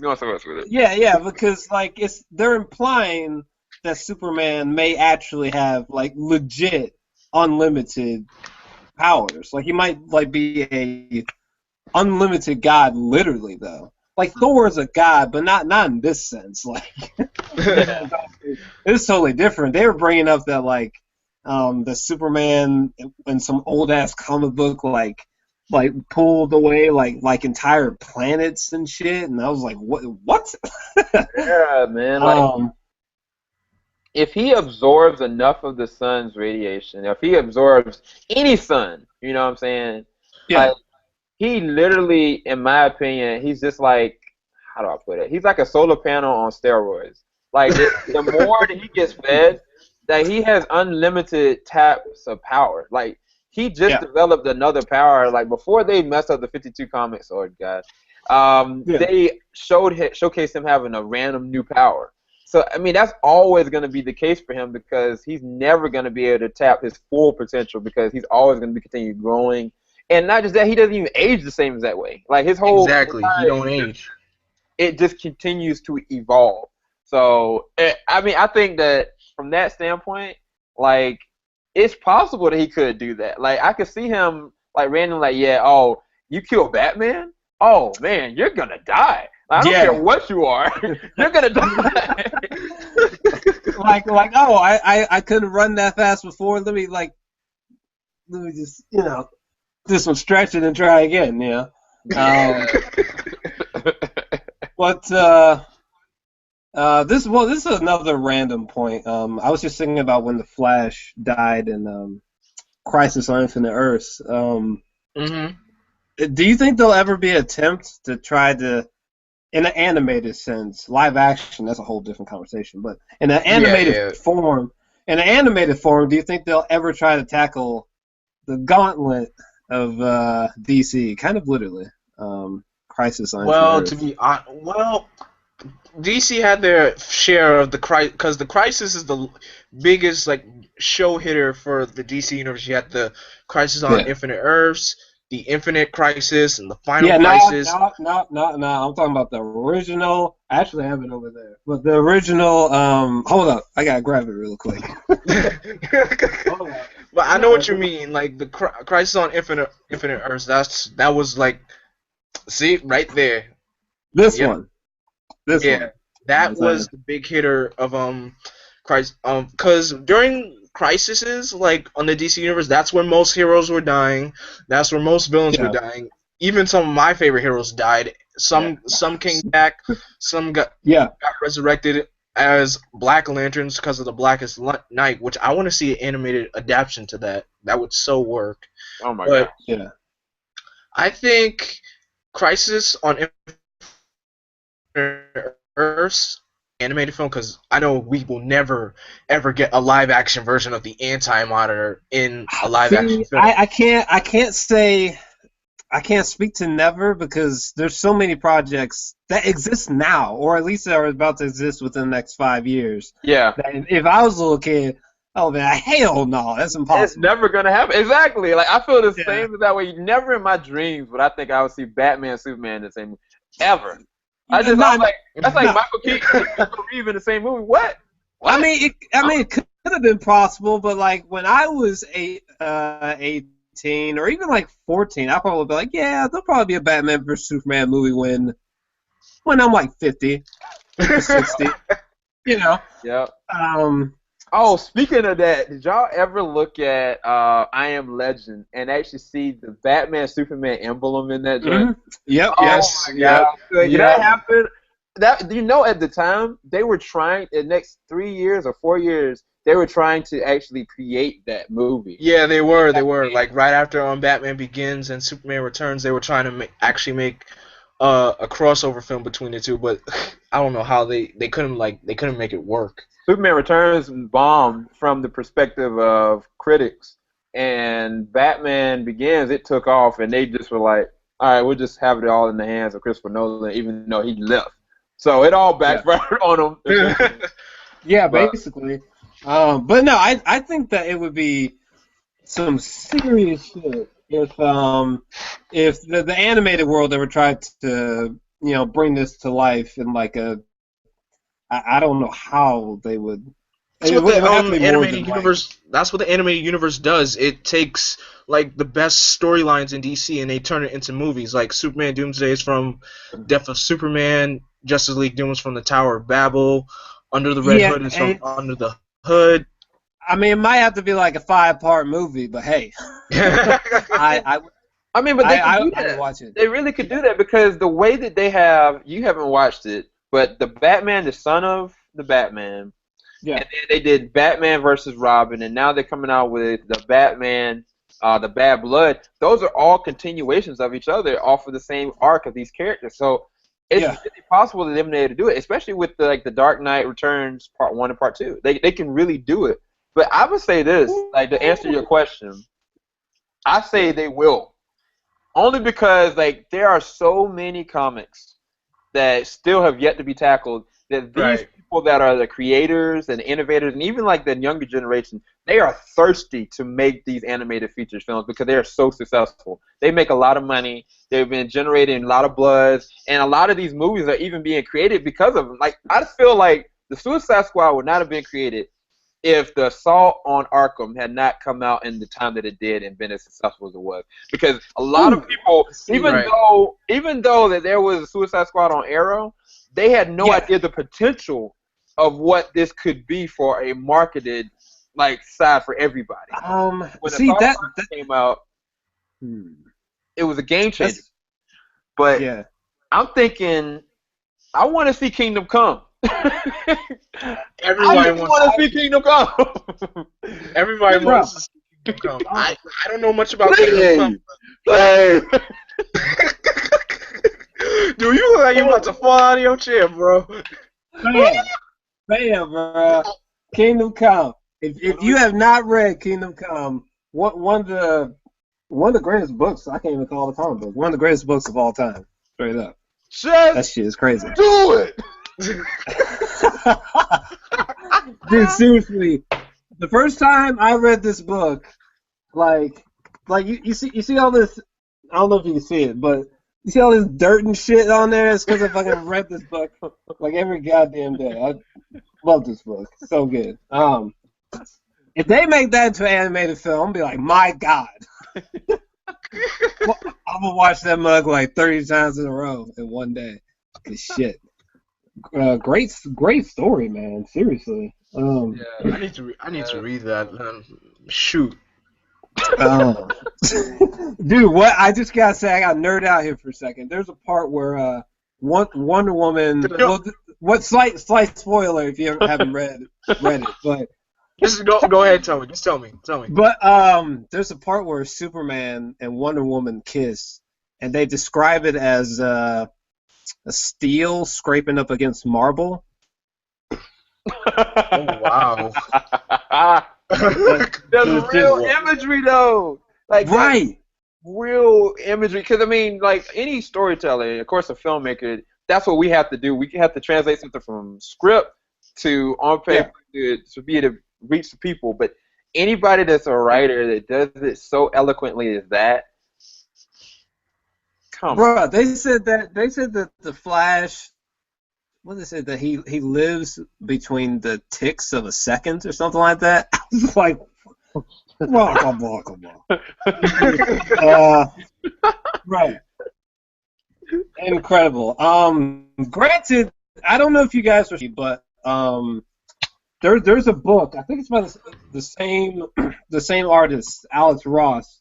In the same way that this was created, there's a book called Marvels, which is also it's basically like this, just a Marvel version of it, and it's fantastic. I read through a bit of it. I never finished it though, but what I was reading, it was really well done, dude.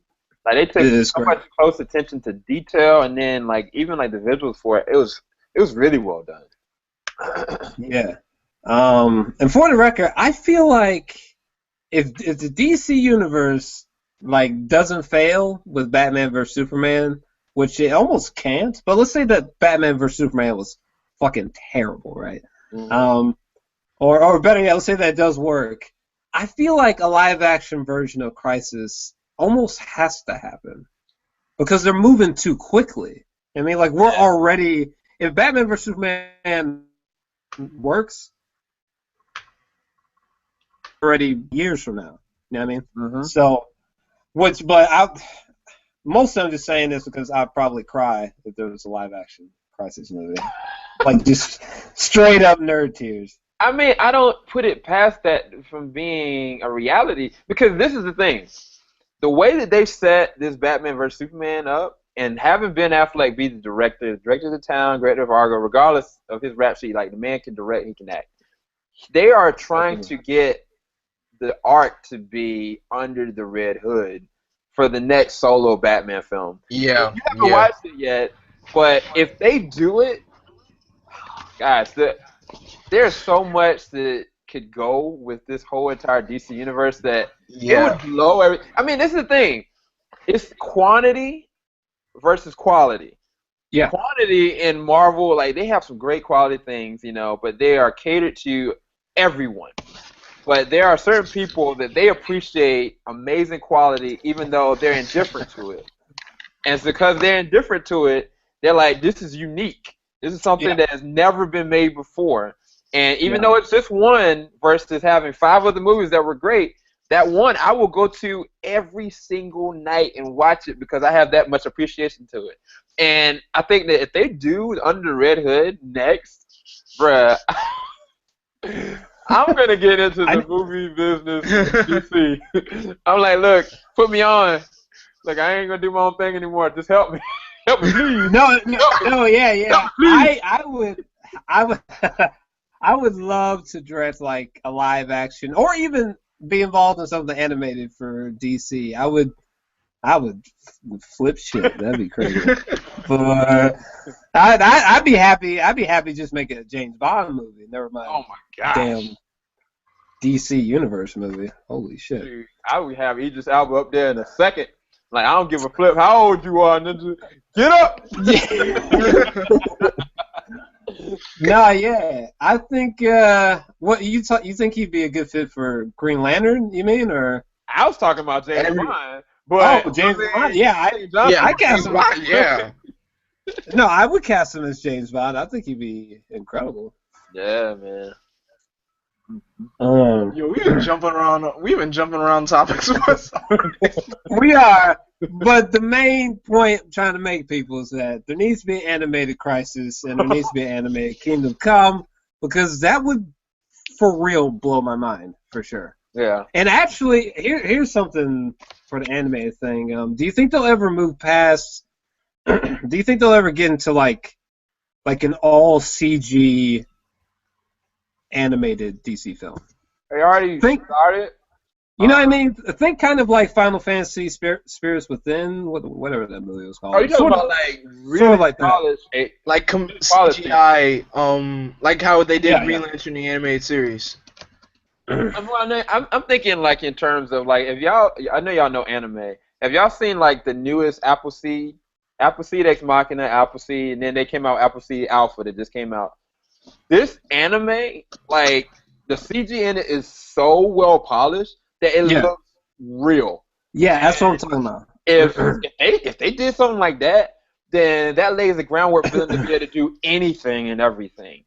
Because I mean, one of the things that I'll say is that with the Green Lantern animated, it was really awesome. But it was also CG. And that took me out of my comfort zone, but I really liked it because at the same exact time, they had to show Young Justice. Young Justice is like a reinvention of the Teen Titans, but it's more adult-themed.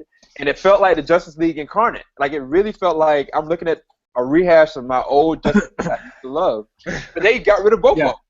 And, I mean, if they ever did, like, an animated movie on it, like, with that amount of heavy CG, I think it would be amazing. But I do, too. I don't know if they'd ever do that with a TV show, because this is the reality of the TV shows, and I think I wanted to talk about this anyway. There are no animated TV shows. Like, we got Teen Titans Go, and that's it. Because there's a thing called Vixen. That's all we got. A web series off of the character. It's coming out this month soon. For Green Arrow and the Flash. But that's it. We don't have any DC animated TV shows. Everything else is old and just reruns. So okay, well listen, all you smarter than me people who know how to use Unreal, those Unreal engines or whatever, I want y'all to right now from scratch, for all you anime heads, look up Final Fantasy Event Children. That's the type of CGI I'm talking about. Like, I want to see a DC animated film like that. Like, that shit would, woo! I'd be flatlined, bro. Like, that would be incredible. Wow, that'd be incredible. I think it'd be a lot easier to entice people to watch that sort of content too, if it was that polished. I think. There's a YouTuber who he did something like that, but it wasn't like a show or anything. He just made like Superman versus the Hulk. You've probably seen it, but Yeah, I've seen it. I've seen it. That I've was seen epic. it. And it blows my mind, that bro. was epic, bro. It just blows my mind. Just like one guy and his computer. Like, just, wow. Yeah. Yeah, So. it was amazing. I mean, if they did that, I mean, I think it's gonna happen. Either a I fanboy is think gonna so. make it, or DC is gonna get help and realize, like, look, this movie adaptations that they've been doing, they're not going anywhere. People love them. They can continue to make great money off of them. Then, I mean, it's gonna happen. I just Yeah. worry about the fact that there are not going to be any TV shows, and if there's not any TV shows, there's no way of being able to reach the younger demographic. If the younger demographic is not connected, how are they going to progress it other than just movies? You know what I'm saying? I don't know, because I know what you mean. I mean, another really good aspect, if the movies ever went the CG route, is, you know, think about what that would be like for a VR system, like a virtual reality viewing experience. That'd be fucking nuts. But I don't know about animated TV shows. I mean, I don't know. No. Okay, I gotta say a problem with the anime TV shows. Teen Titans Go is like, it's really funny. I'll give it that, but the characters are overreacting too much. They made Robin too obsessed with his leadership. They made Beast Boy and Cyborg act like clowns in this movie. Raven very emotional, and Starfire like she's the doofus of the entire team. They're Like she doesn't know parodies of anything. their previous characters. Like, they're all parodies of their previous characters. It's no, I mean, that's the opposite of how every single one of them were on Teen Titans, basically. And I hate that. I really did hate that, man. I hate that show. I like it. It's funny, but I really hate it because, like, if I ever I have my kids share the of next favorite 5 episodes, years, but they have to it's watch not really it. that good. I'm like, kids, look, listen to me. This is not Teen Titans. Like, I'm gonna have to educate you, and y'all can see the error of the ways of this reality. DC did. You want to know another thing? They recently just did a new episode called "The Return of Slade." Now, let me mind you, Slade is only mentioned in the episode, and all you see is Robin says Slade's name. You just see like a picture of his helmet, and that's it. You don't see Slade whatsoever, not in the Teen Titans Go animation whatsoever. After that, they just said, oh, this should have been like a 5-part series episode type mess. And then they decide to celebrate by having a clown come to like a party. I'm like, are you kidding me? Yeah. If you're going to have an episode called The Return of Slade, that means you're going to have to put Slade in the show. Yeah. Mhm. But just like, that's Wow. And really You doing the dubstep thing again. What? Boom. You just Boom, boom, boom, boom, boom, boom, boom, boom, boom, boom. oh, shit. What was I gonna say?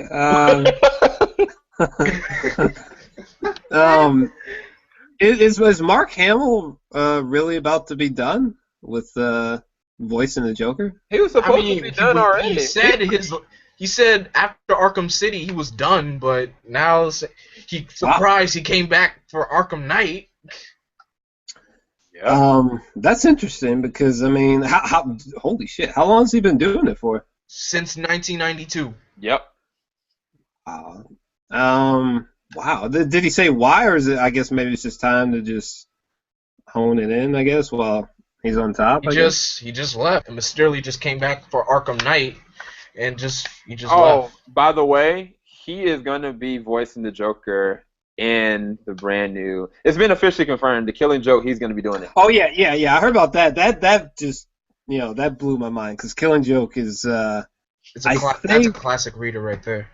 I think it's definitely the best Joker story I've ever heard of.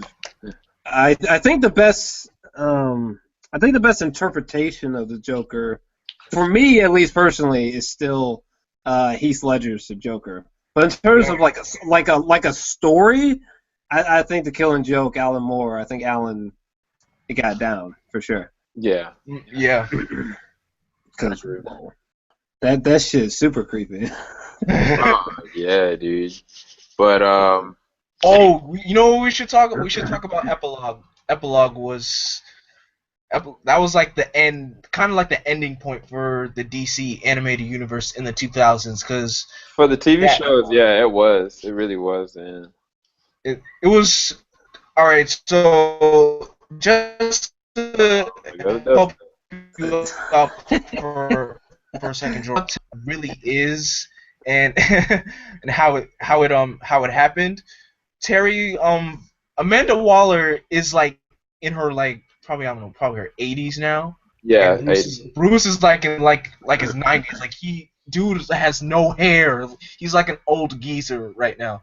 yeah. So Terry finds out he would she planted some of Bruce's DNA into into Terry's father. So he had half his DNA and half Bruce Wayne's, making him the official biological son of Batman. So she wanted to have Batman live forever, so she created like her own Batman so he could be the protector of Gotham City, because what she knew, like, a world without Batman would be crazy. And to be honest, I agree with that, because what could be a world without Batman?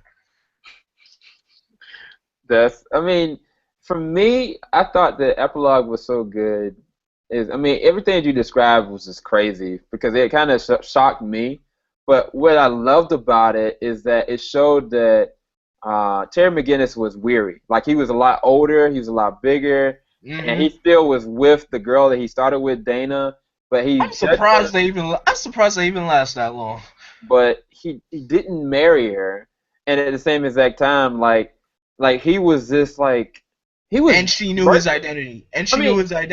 I mean, she did, but it was like he was still murking it as Batman. Like, I mean, Terry in and of himself was doing work just as a young youth. Like, I mean, even without the suit, he was uncannily awesome. But then now, like, you have him like a lot older, and he is the defining Batman, and everybody's like, "Why are you leaving?"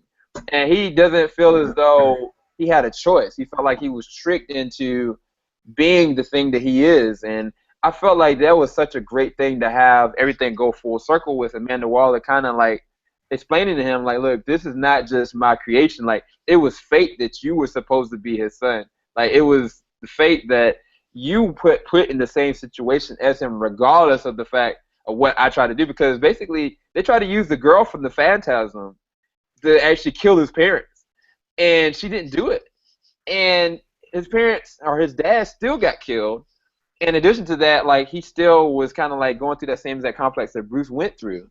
And I love how he got the revelation of who he is in spite of Bruce, but because of Bruce at the same exact time.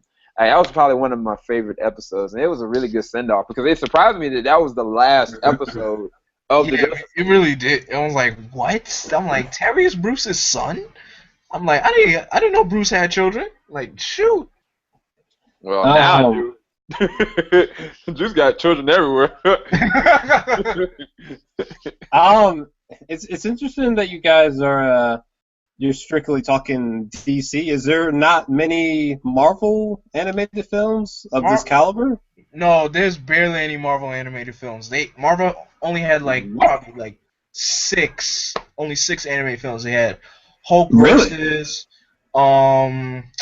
Next Avengers, Planet Hulk, Doctor Strange, Incredible Iron Man. Oh, I'm sorry, Incredible Iron Man. They had 3 different Avengers though. They had the Ultimate Avengers. Oh yeah, Ultimate Avengers. And then they had like the New Avengers. Now the Ultimate Avengers is probably one of my favorites that they ever did. I ain't even watch it. I haven't seen it yet. Really?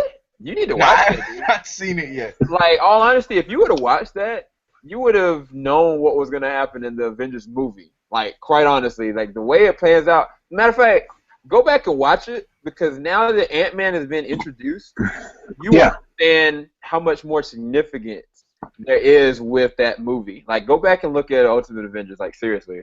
Like, talk to me about it later because there is death. There's 2 different deaths in the second one that surprised the heck out of me.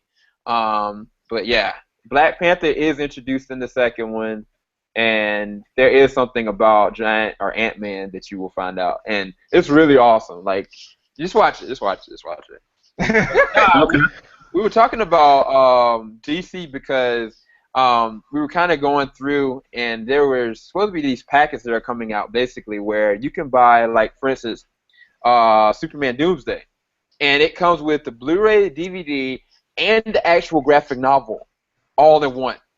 It's all in one set. $15. For $15. Okay. Okay. That's a great deal right there. And so what we've been doing is we were going to go through like as many of like the DC animated stuff as possible this week. And I mean, I don't have any opposition of doing like the same exact thing for like the animated cartoons or the animated shows, because I mean, if I have to go into cartoons, oh my gosh.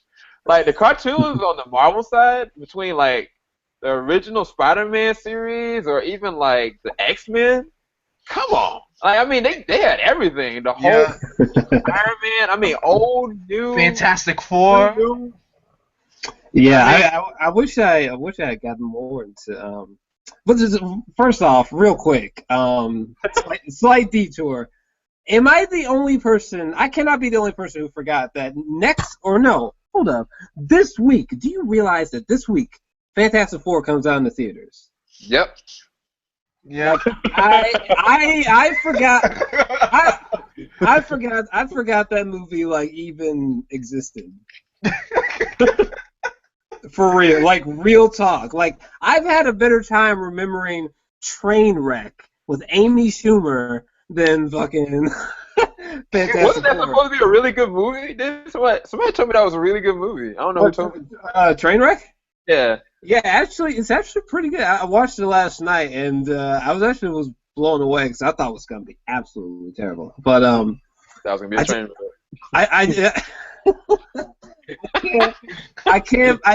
That blows my mind that like it should be this week. It's this week of the 7th. Yeah, it should be this week. Thursday. Yeah, it should be out. Oh my god, that's crazy. I got my ticket. I know y'all anime fans, but tomorrow. Wait, what's the night? It's the day the 4th? Nope, it's not. It's tomorrow. Dragon Ball Z. Resurrection of F. Resurrection of F comes out. American dub. Freaking tomorrow. Hold up. I forgot about that. I'm gone. Later, y'all. Bruh. Hey, listen. Listen, people. YouTube. I'm so confused. Okay. They got this new Dragon Ball Z thing going on. I haven't even started watching it yet. Like, hey, I got this one dude yesterday. He was like, "Hey man, I'm 28, but on God, I'm watching this Dragon Ball Z coming up." I was like, "What?"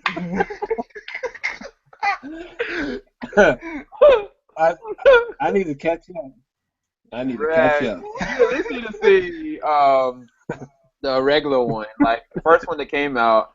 But I mean, for them to bring back Frieza, like I'm gonna buy my ticket now. I need to buy it because it might sell out. Like real talk, I kid you not. There've been so many motherflippers that's been texting me like, "You going to see Dragon Ball Z tomorrow?" I'm like, I don't know. What are you talking about? It's coming out tomorrow? What? It's not coming out Saturday or Friday? Yeah.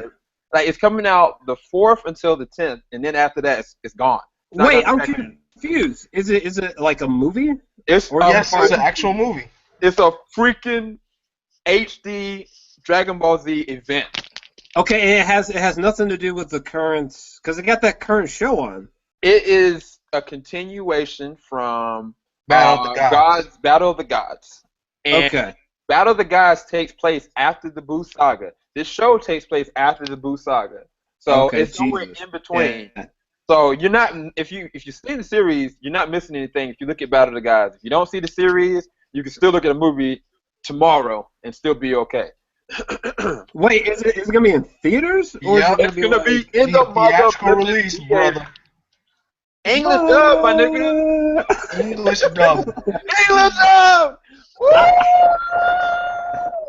Man, the Dragon Ball to Majin Buu, one of the greatest things of all time. I never went outside of that yet. I know they got that new series on, whatever it's Dragon called. Ball Super.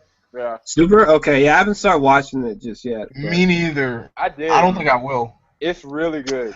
It's actually I don't know. I was thinking about watching it because They got some live streaming sites. But I think I might start watching it that way.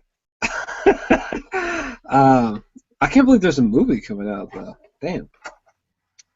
And hot damn, tomorrow Deadpool. Good God. Man. Oh man, mother. God damn it! Did you do that reaction to the reaction of Deadpool to the reaction? Have you done that?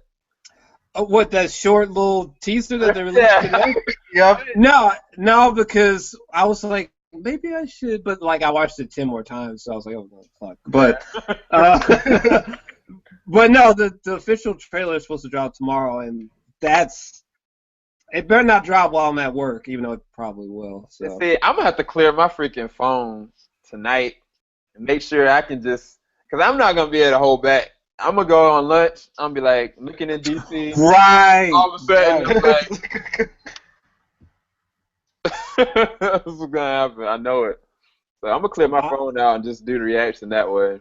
I'm gonna try not to, because there's one thing I hate is that I can't like react to something that I've already seen. You know what I mean? Like in terms of reaction. Yeah. Like that's what I hate doing.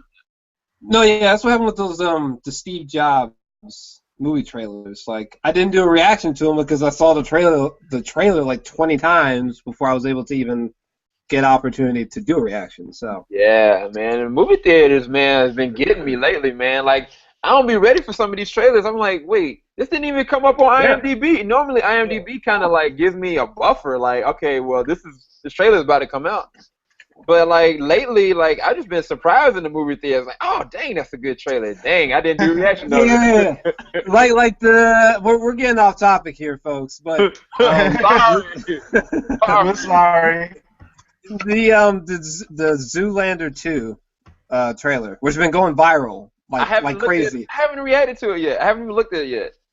Dude, it was released exclusively in theaters, as far as I know, because it wasn't online when I saw it with some movie. I think it was Mission Impossible I saw it with. And I was like, man, I didn't even know this trailer. Like, I didn't even know, so I can't even do a reaction video now. So it's like, fuck. It was really funny, too. Oh, really? I'm going to have to react to it then. I'm trying to do a reaction. But to get back on topic. Yeah. The next DC animated show was Batman Brave and the Bold. Oh yeah, that came out. Was that the same? That was like 2 years before Young Justice and Green Lantern came out? Yep, it came out in 2008 and ran from 2011. Yeah. To be quite honest with y'all, like when that came out, I wasn't adamant about looking at that at all. To be quite honest, like it wasn't until the past 2 years that I actually started looking at that on like YouTube, and I was like, dang, this character was out there. Dang, this character was out there. This is a good episode. Like I was really. Like they have him team up with like the whole array of the DC universe in every single episode. Like he may team up with the same hero more than once, but he would team up with Blue Beetle, Green Arrow, Aquaman, Plastic Man, some members of the Justice League. I'm like, dang, we got the like this. Just call it the show. Just call it Brave and the Bold. Don't forget Batman. Just call it Brave and the Bold. Yeah, because I mean he was the headliner of it, but it really did surround like all the different characters they brought up to him, and they did a really good job with it. I was really surprised by that. Did anybody watch the Watchmen motion comic though? Did anybody look at that? No, not me. Was that a show? There was like a series. It was like the comic book that was within the Watchmen movie. You know the one that the little black kid is like reading. Oh, yeah. Because that's technically the little pop-up shot. Yeah. Yes. Because what is it? I got Watchmen too, man. This is how I do, but. I'm trying to remember it based on memory, but I can't really. Y'all think that if they would have done Watchmen rated R as animated, it would have been better than doing the live action? I think so, because I still haven't seen Watchmen to this day. Wait, what? Right. Watchmen to this day, apparently. That is a tragedy. Bro, you gotta watch it. Like, if Jarrell is gonna be doing all this animated DC watching, you gotta watch that Watchmen. Like, Oh yeah. You gotta watch that. I can't believe I've seen that. I can't either. I would say, I don't know, man. I would say no. I think because the live action version of Watchmen. I mean, I'm a huge fan of Watchmen. Like, seriously, it's in my like top 3 favorite books of all time. Like, I'm a big fan. But I just don't see how animated film could have even been equivalent, because the live action version, even though to me there's a lot of flaws, I mean, you just couldn't have done much better, man. I mean, Zack Snyder did a pretty damn good job, for real.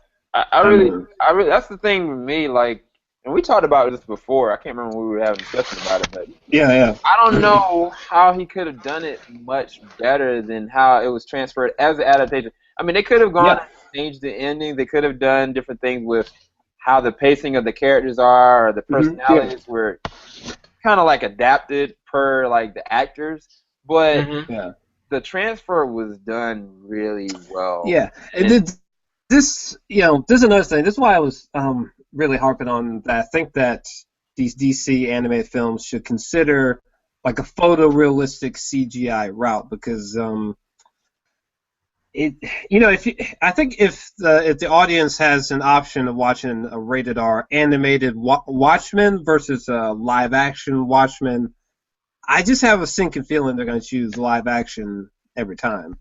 Yeah. So why not try to get to that photorealism with CGI and have like a Final Fantasy Event Children-ish sort of movie? Because there's for the record, there's a I think it's for the Justice League universe game. There was like a CGI trailer that they released that like went viral. I can't remember which game trailer it was. You guys have probably seen it. Let me see if I can find it. But that commercial. Oh, I think I know what you're talking about. Infinite Crisis?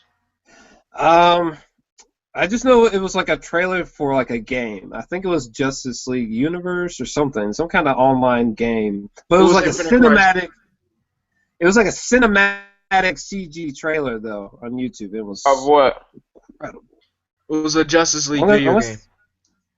Yeah, it was either the Infinite. It was either Infinite Crisis or or one where Wonder Woman gets killed.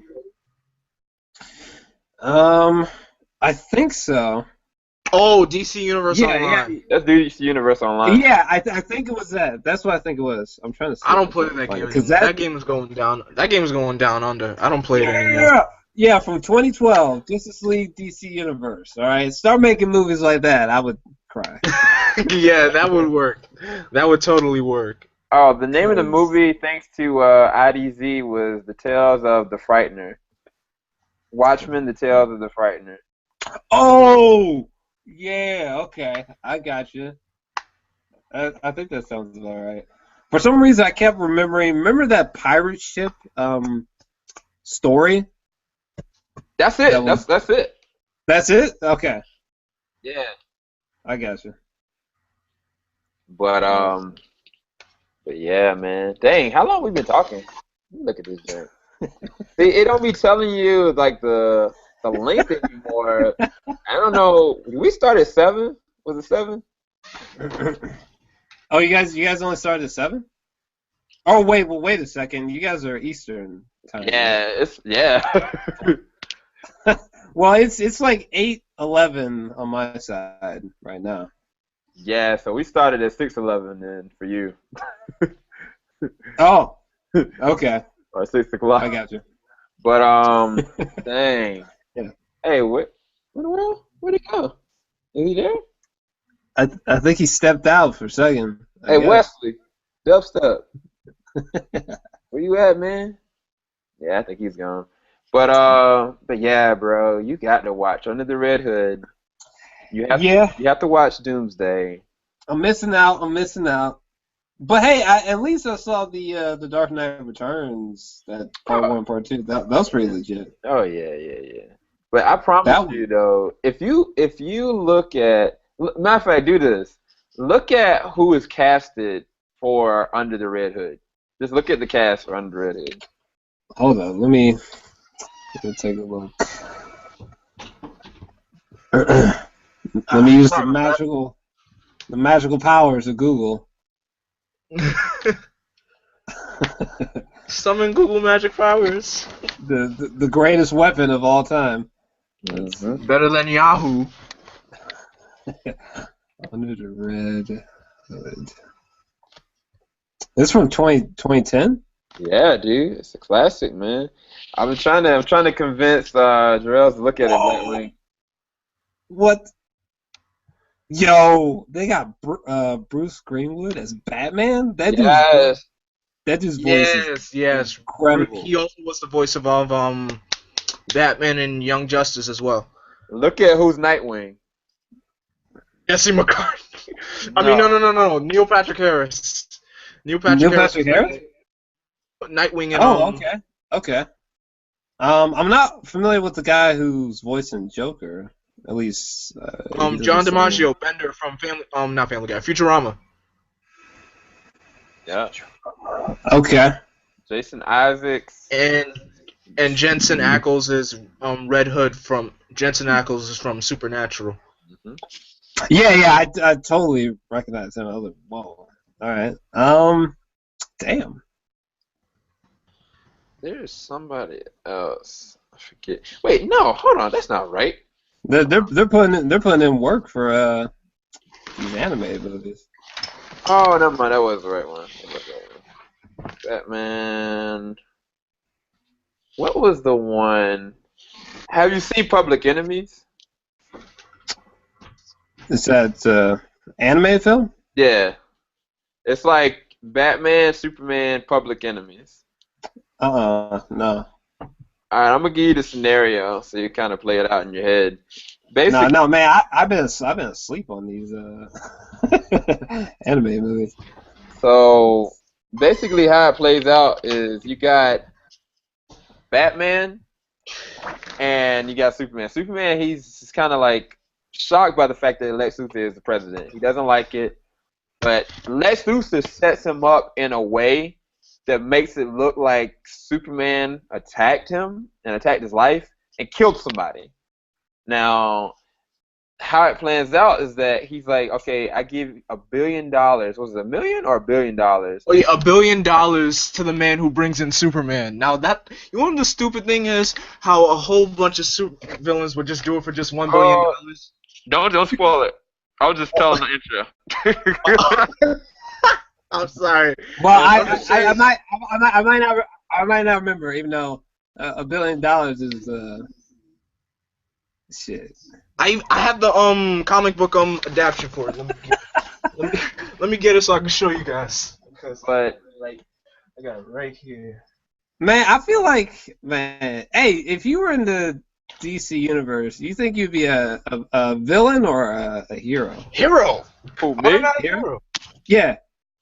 Well, I would have like a doppelganger for myself be a villain, but me, I'll be straight hero. But Well, I'm gonna be honest. Cause like I bring this up because I was thinking about what was it, X-Men Apocalypse that's coming up, and I was like, yo, I really dig Magneto. Like they've really, not only do I think they portrayed him accurately, like he is a villain, but like I totally get he's like an anti-hero. Yeah, like I totally get where he's coming from. You know what I mean? Even though he's supposed to be, you know. But anyway, here it is, right here. This is the exact. Yo, Sam. Oh, nice. Wow. I think that's the one that's gonna be with the Blu-ray DVD. I think that's just gonna be with it too. Both storylines or just the Public Enemy storyline? I think the Public Enemies is the one that's gonna be with it. I think. What about the Apocalypse one? Apocalypse is gonna be the whole thing. Okay. But basically how it pans out, the Batman tries to help him. He gets implicated. Now they both literally Public Enemy #1. So you got heroes and villains from everywhere trying to take them out. And I mean, it ranges from anybody to Shazam to Hawkman to Solomon Adam. Grundy to Mr. Freeze. Everybody tries to Bro, take both of them this down. this is stupid. What if Superman is like the most powerful being ever? Like, you are not taking down. I don't even know if Superman can be taken down. To be honest. No, with it was just the ironic thing is just those two against an array of supervillains, and they were still able to take them down one by one.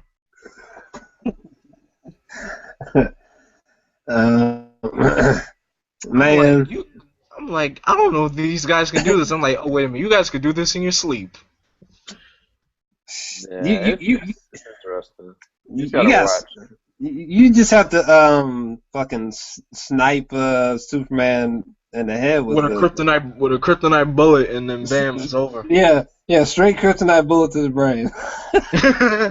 Well, you know what? Like, it's one we sleeping on, and I think that I'm sleeping on it because like it came out so quick. The name of it is Justice League: The Crisis of Two Earths. The reason why I say we sleeping on it is because Owlman, that dude is legit. Like, I thought that, like, you know, Batman, like, he's got this moral complex, he's really dark and stuff like that, but what if he was on the opposite side of that? You know, like, how would that kind of pan out? Owlman has no morals. Owlman is faster, He stronger, he does not ding. than Batman. And at the same time, he's like, look, come on, Superman, I can kill you right now. And he legitimately could. Like, it's an alternate universe where you got, like, the heroes that are on different opposite ends of the spectrum. And I guess to answer your question that you asked before, what would you be, a villain or a superhero? I always wanted to be Batman. But there's a comic book there's a comic that came out by Mark Miller, and the name of it was Nemesis. And basically, that comic, like, the way that they detailed that, it's like taking Batman and flipping him completely 180. Where everything about him is the same, except that he is willing to kill, he is maniacal, he is sadistic, like, he will torture you, he will rape people, he is nothing that he won't do. And it's scary. It's really freaking scary. I mean, at the same time, like, you know, they're trying to make that a movie, bro. Yes, I was. First off, shout out to Collider Movie Talk. I was watching their hero segment, and I actually learned about the Nemesis from John Schnepp talking about it. And not only would that be a great animated, or are you talking about animated film or like a live action film? I mean, they tried to make it a live action, and I don't think they're gonna do that. I don't think that's gonna work. I mean, they could. That would be terrifying, but let me see if I still got the comic. Hold up. Man, that's some dark shit right there. Yeah, it is. Shout out to this comic, by the way. This is a really awesome series. Oh yeah, Spider-Gwen. Highly recommend you check this out. But man, I only got my my bigger comic books, you know, like the big ones, like I mean big literally, like in terms of volume, like Crisis, and then my comic book collection is nothing but Teen Titans books, cause I just love the Teen Titans. I'm trying to see what else I have over here. There's Watchmen. I used to have all of this is slightly off subject, but I used to have all the Why the Last Man, like the whole fucking series, but they got left somewhere. but I love that story too. Crossover. They got some other Frank Miller comic book over there called Hard Boiled, which you guys Hard Boiled by Frank Miller. Let me look that up. The power of Google. It's right. Some of the greatest artwork I've ever seen. Hard Boiled. Yeah. It took me forever to find, but this was like years ago, though. You can probably find it anywhere now, but Hard boiled. Can't find it. Yeah. Whatever. I think isn't Oh wow! This is the first Is it- comic book I ever bought, ever. Really? This is the Let me see. first one I ever Oh, bought that's sweet. Okay. like ever. Wow. You know what? Yo, since we doing show and tell comic book collection, let me get my array comic books out right now. Right. I was actually about to step over here and see what comic books I even have in here. Hold up. Get that out. Show you guys.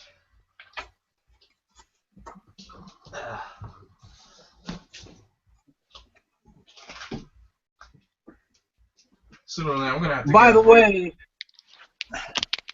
the way, YouTube. For whatever reason, this used to be one of my favorite comics as a little kid. This one right here. Yes. Fucking love this one. And for you ultra nerds out there, when I was a kid, I always wanted Let me see. this issue right here. Oh, I never got wow. a chance to get this issue, but I always wanted to get it. If my you've read God. it, y'all need to talk about it because I never got a chance to read it. I always wanted to. Never did. Dude, have you seen this? Have you read this comic? Oh, Renew Your Vows. I don't think I've read that one. You have to read this new one. It is so good. It might be one of the best new Spider-Man comics that I've ever read. Yeah. And like now what they're doing with the progression of the story arc, like I thought it was gonna be. Looking at this, it doesn't seem like it's gonna be really any good. You know, just looking at it. Yeah, But- I'm like, what's this? But if you read it, I promise you're gonna love it. And another one that I actually just picked up recently, and I'm glad I bought it, is this was really good Yeah. for tomorrow. Like this is probably one of my favorites. Like from Super. We're going super nerd right now. But We are. All right. Let me show you guys for you guys go issue by issue. I am graphic novel collector, so I got I am too. I got Superboy, Smallville Attacks. This was a limited series. It ran for 11 issues. Oh snap! I have I got Green Lantern Sinestro Corpse War by the incredible Jeff Johns. I love got his all work. of I these. wish I could meet. I need to meet him. I really need to meet Jeff Johns. Do it. I got War of the Green Lanterns. This was like the last storyline in the pre-52 for Green Lantern. Yeah, I remember that. Got the second graphic novel of Superman Batman. These two have two good storylines in here. It's really good. Oh, this is another award-winning title, Justice League of America: The Lightning Saga. It's like a crossover between the League and the Justice Society, and it has, of course, the art covers by, of course, Alex Ross. It looks which like is I see amazing. Static up there, or is that That's Black Lightning. Black Lightning? Yeah. Okay. Wow. I don't think I've heard of that one, but And Oh, I this forgot to ask you, Blackwing, what comic? Because me and Jarrell kind of basically alluded to the ones that we wanted. What comic book do you want to be the next animated one? Like, what would you rather like kind of come up next? To be like the next animated movie. Mm-hmm. Holy moly! There's like a huge array. If you had to pick I one, would say- I you wouldn't can only mind pick one. Oh man, once you say only one, dang. Well, they already come in with a Teen Titans version, so I wouldn't mind seeing like The Outsiders as a comic animated movie. The Outsiders. The Outsiders is a team created by Batman. It has Black Lightning, Katana, Metamorpho, a whole lot of people. Even Nightwing was part of the Outsiders. It's a really good. Oh, and let's get to my creme de la creme of my collection. This was the first comic I ever bought. This was Oh my god. Jeff, Wow. This was Jeff Johns. This is when he started his Teen Titans run, and this series ran for 100 issues. And I have the entire collection. I have some of the issues on my tablet because I think it's good to get your comics, graphic novels on like mobile devices because they cost way less in stores. Like they probably cost like $10. That's like Yeah, probably yeah, like, yeah. the minimum of what a graphic novel will be costing, like $10. I have this is what's it called? The Future Is Now, where like they see like a future version of themselves where they killed the Justice League and they become like this new thing. They call themselves the Titans of Tomorrow. Mm-hmm. Yeah. Man, we need an episode where it's just us talking about our purchased comic books. Yeah. Real though. I mean, well, if that's the case, if you like the Teen Titans so much, and it seems like everybody loves the Justice League, what do you think is going to happen in this story arc? Well, basically, Jarrell, there's going to be a new one that's coming out after Batman, Bad Blood, and after The Killing Joke. There's going to be the Justice League versus Titans, which is basically the Justice League versus the Teen Titans. How do y'all think that's going to pan out? That's a really good question. Is this like officially happening? Or yes. Is it like, it is. Okay. See, man, I don't know, man. Teen Titans was never a group that I personally was a fan of. Like, I thought they were okay, but they just never. Like Justice League, it's like the creme de la creme. They're like the creme de la creme of DC. Yeah, I feel like Teen Titans just always seemed unnecessary. Kind of in the same sense that Robin always just seemed necessary in Batman lore. Like, it's Batman. Like, I don't want to know about Robin. Like, it's like that's the only reason why there's Robin is Batman. You know? All right. See, this goes back to the Under the Red Hood all over again. Oh, does it? You need to watch Under the Red Hood, and it will have deeper significance of the death and the life of Robin. That's all I can say. Bro, the only reason why I ever thought, the only way I only found that Robin was cool was actually in the way he visually looked in Kingdom Come. Is the coolest that Robin has ever looked. Like, it's that shit was super dope. I think I remember that. But other than that, I've never been a Robin guy, to be honest. Sorry, y'all. Man, we've been doing this too long. Let's see who's actually still. Gosh, dogs. Now people watching. Hey, what's going on to YouTube? You got more people watching. Dang. What's going on? There's more people watching now than when we started up. Wow. Gosh, dog. Hey, we've been going and we've been going on that topic for so long. Hey, by the way, YouTube, I gotta say, right here. Hold on, let me make sure I get this right. Right here is my favorite image of Spider-Man and Venom ever. Like, that's a nice image right there. Like, that shit is super dope. It's always been my favorite one. Yeah. All the time. Oh my gosh. But man, dude, I feel like I'm like wasted. I feel like we OD'd on DC a little bit. We really did. Like, a lot. There's nothing that's unscathed. Oh my gosh. I feel like we have reached deep, and that's what happened. We have reached the end of our journey. I mean, I'm not gonna start going into the gosh darn DC games because Lord knows until. No. Let's not.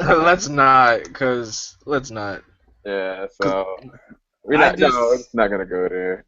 I just need to do some more research into Superman because apparently Superman is like the most powerful fictional character of all time. Apparently, he's OP. Obviously, the OP. They talking about he held a black hole. What? Yeah. They talking about he had a hand in lifting infinity. Mm-hmm. Are you serious? Yeah. I'm like, that's true. I'm like, say what? Yeah, you just have to. I don't know, man. It's like, how do I put it? I still feel like you mean to tell me that if Super Saiyan Super Saiyan 4 Goku went up against Superman. You talking about Goku just gonna be dead in the next half hour? Like, what you mean? I mean, this is the thing though. Like, Superman can live in space. Goku can't. Superman has indestructible skin. Yeah, but Goku has Goku ever even tried? First off, I mean, the ninja. All I know is he almost died trying to get off Namek. That's all I know. Well, He but was scraping around, dying. I don't know. well, I mean, you're talking about. Are you talking about when Goku was sent to Earth as a baby in the No, pod? when in the planet Frieza, when they were going through the Frieza saga, he beat Yeah. Frieza, and he had to get off of Namek, and he had to get on the ship. Like he was like, I'm about to die, because basically Frieza was like, my trump card is the planet is gonna be destroyed no matter what. You can breathe this. Oh. I can breathe straight, but you can't. You know what I'm saying? And so he made it out because he found the ship and then got back. Technically, he can breathe in space because Bardock breathed in space at the end of the whatchamacallit, the Bardock movie, because remember when he flew out into space and beating up the crap out of Frieza's men. So he was mean, I don't. That's the thing. Like, if I go off of like the sub series or even like looking at some of the recent stuff, I don't know. But all I know is this: is that Superman has skin that is impenetrable. You know what I'm saying? Like, yeah. when I can shoot you or spear you or punch you, and yeah, you can absorb your head and you might lose a little bit of blood here or there, but technically you're not getting hurt. Like, and you got recovery of that. Like, Goku doesn't have instant recovery. That motherfucker gotta use a system scene or get healed by Dende's, but and if Dende's guys, Chris is in the chat. Chris? What? Yeah. Is it? Yeah, Chris is in the chat. Oh snap! What up, Chris? What up, Chris, man? Shout out to the Cake Crusader himself. What's good? Yeah, that's him. This conversation went. I don't know where it went, but it went. We went from DC animated to comic books to Dragon Ball Z to movie trailers. But I mean, but this is the thing though. We still have been keeping to the central focus, which is these characters. You know, like DC is the characters. It's not just like it's not just like the brand. It's not just because I mean, if Batman came back into a brand new movie, you know, like that in and of itself, that brings and sparks people's interest. They automatically think, man, is a Justice League movie coming up? So I mean, it's all about the characters anyway. So we've been staying on target as far as I'm concerned. But the Zack Snyder's Justice League movie is probably about to be one of the greatest movies of all time. Yes. All right. For real. It might be. It might be. I'm more hyped for that than I was for Avengers. And part of the reason why Avengers got so much money is because people were like, oh wow, this is all coming full circle. Like we're gonna get this, you know. We never thought we'd ever get it, but we're getting it. People would never thought, let alone Batman and Superman in the same movie, but having the Justice League live action, I never even thought about that. We've been wanting that since I never thought about this. No, I think probably after Justice League got canceled, we've been bugging for a Justice League movie for so long that we're finally gonna get it. Yeah. Yeah, dude. Like uh-oh. Somebody else doing the dubstep thing. Yeah, I heard it too. I'm like, uh-oh, dubstep voice. Keep watching those fan trailers. We can move past. Yeah, just keep watching fan trailers. Yeah, that's for sure, man. Oh, by the way, Jarrell's, you know that costume that that Robin had in Kingdom Come? Are you there? I don't know if he's still there or not. I think his screen is like it's frozen a bit. Joe, are you there? I think it's some. I don't know. He probably got disconnected a bit, or it's lagging. Yeah, because I was gonna let him know that basically the costume that's in Kingdom Come is the Red Robin costume. It's the Yeah, costume yeah, yeah. I that was gonna say like that. Like, wait a minute, makes like it. Robin. Like, don't you mean Red Robin? Yeah, and so it's like it's funny because it's like Richard Grayson. It basically uses the Red Robin costume. I don't know when or how it gets to that point. But yeah, I thought that was really interesting. But I was gonna tell Jarrell Yeah. that I You guess guys, knocked out. You still there? Now we am I got you. here? Hello? Hey, what's What up, happened? man? I don't know, man. You Oh, just kind of left us. I've been here. You dubstepped in and out, my friend. You were like, I don't know. Yeah, I've literally been here though. Can you guys see me now? yeah, I can see you now. Yeah, we can see you. But I've been here the whole time. I don't know what happened. but now, what I was trying to say is that when you were talking about the costume that Robin had in Kingdom Come, that is the current costume for like Tim Drake, the Red Robin. That is his costume. And Really? so, yeah. Yeah, that's his costume. Okay. I always liked that costume because it was just so different, like really different from the usual look of Robin. Yeah, it did look cool, but better. I prefer this one, the Red Robin costume we got in the pre-52, better than we got in the new 52, because the new 52 Red Robin suit is it looked like just a copy of Falcon. I'm like, are you serious? Yeah. Jarrell, Chris said you went to the Phantom Zone. Oh, wow. I guess so. Wait. I don't know what happened. Wait, hold on. So Starfire is gonna be Robin's wife later? Wait, what? And what? Hold on, I can't remember. This can't be right. Starfire is Robin's like Dick Grayson's wife later, but then he has a daughter by the name of Nightstar. What? What is this for? This is Yeah, Kingdom yeah, Come. I Oh, forgot. that's what Kingdom Come. Oh. Oh, I'm like, what? I'm like, this can't be mainstream. Oh, okay. That makes sense, though. That makes so much sense why they have them two paired off together. Oh my gosh. I'm like, wait a minute. Like, how could that be? They didn't say that in mainstream because they never got married in the mainstream.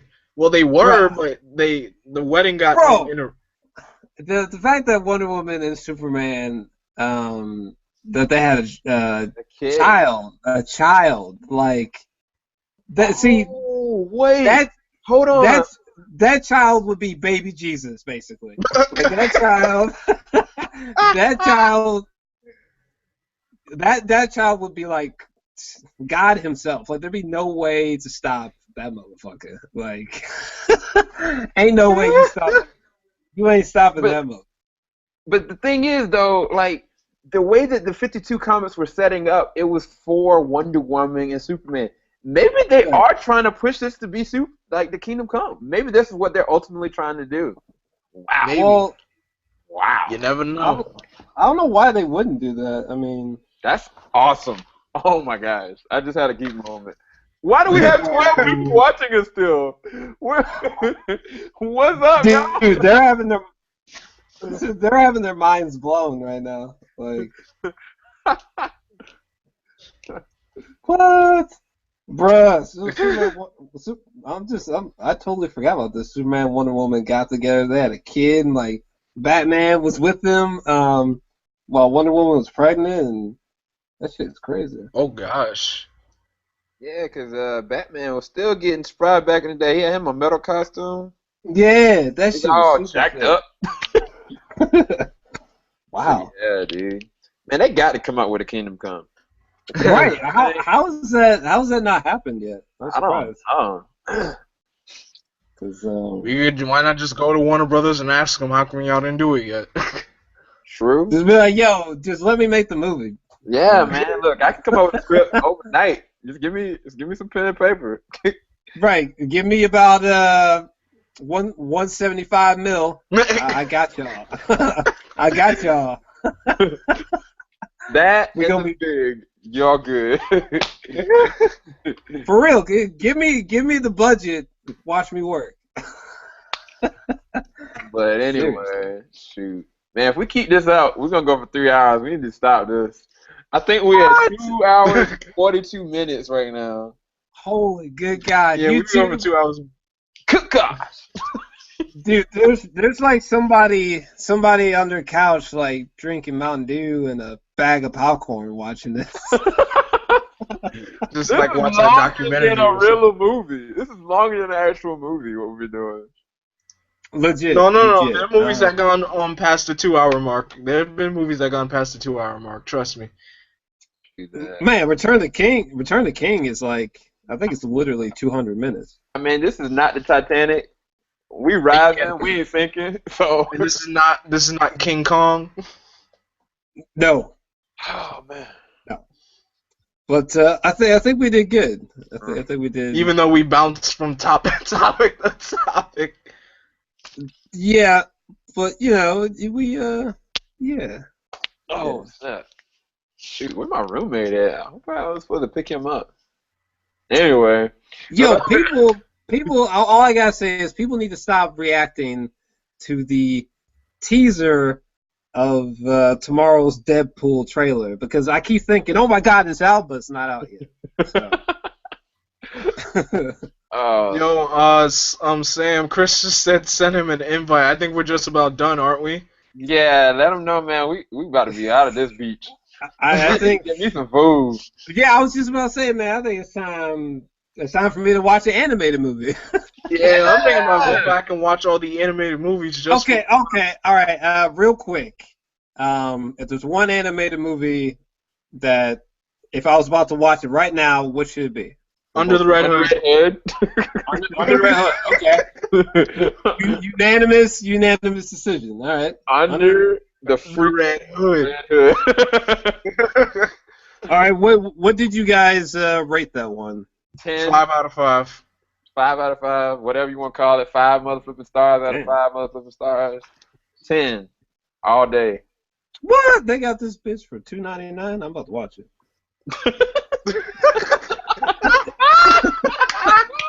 What?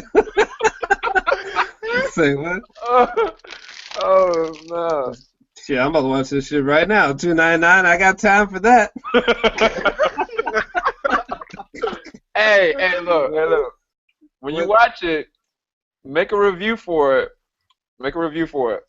And let us, we can see your real. Yeah, I want to see your reaction to this movie. I really do too. Yeah, because this is like a new thing for me.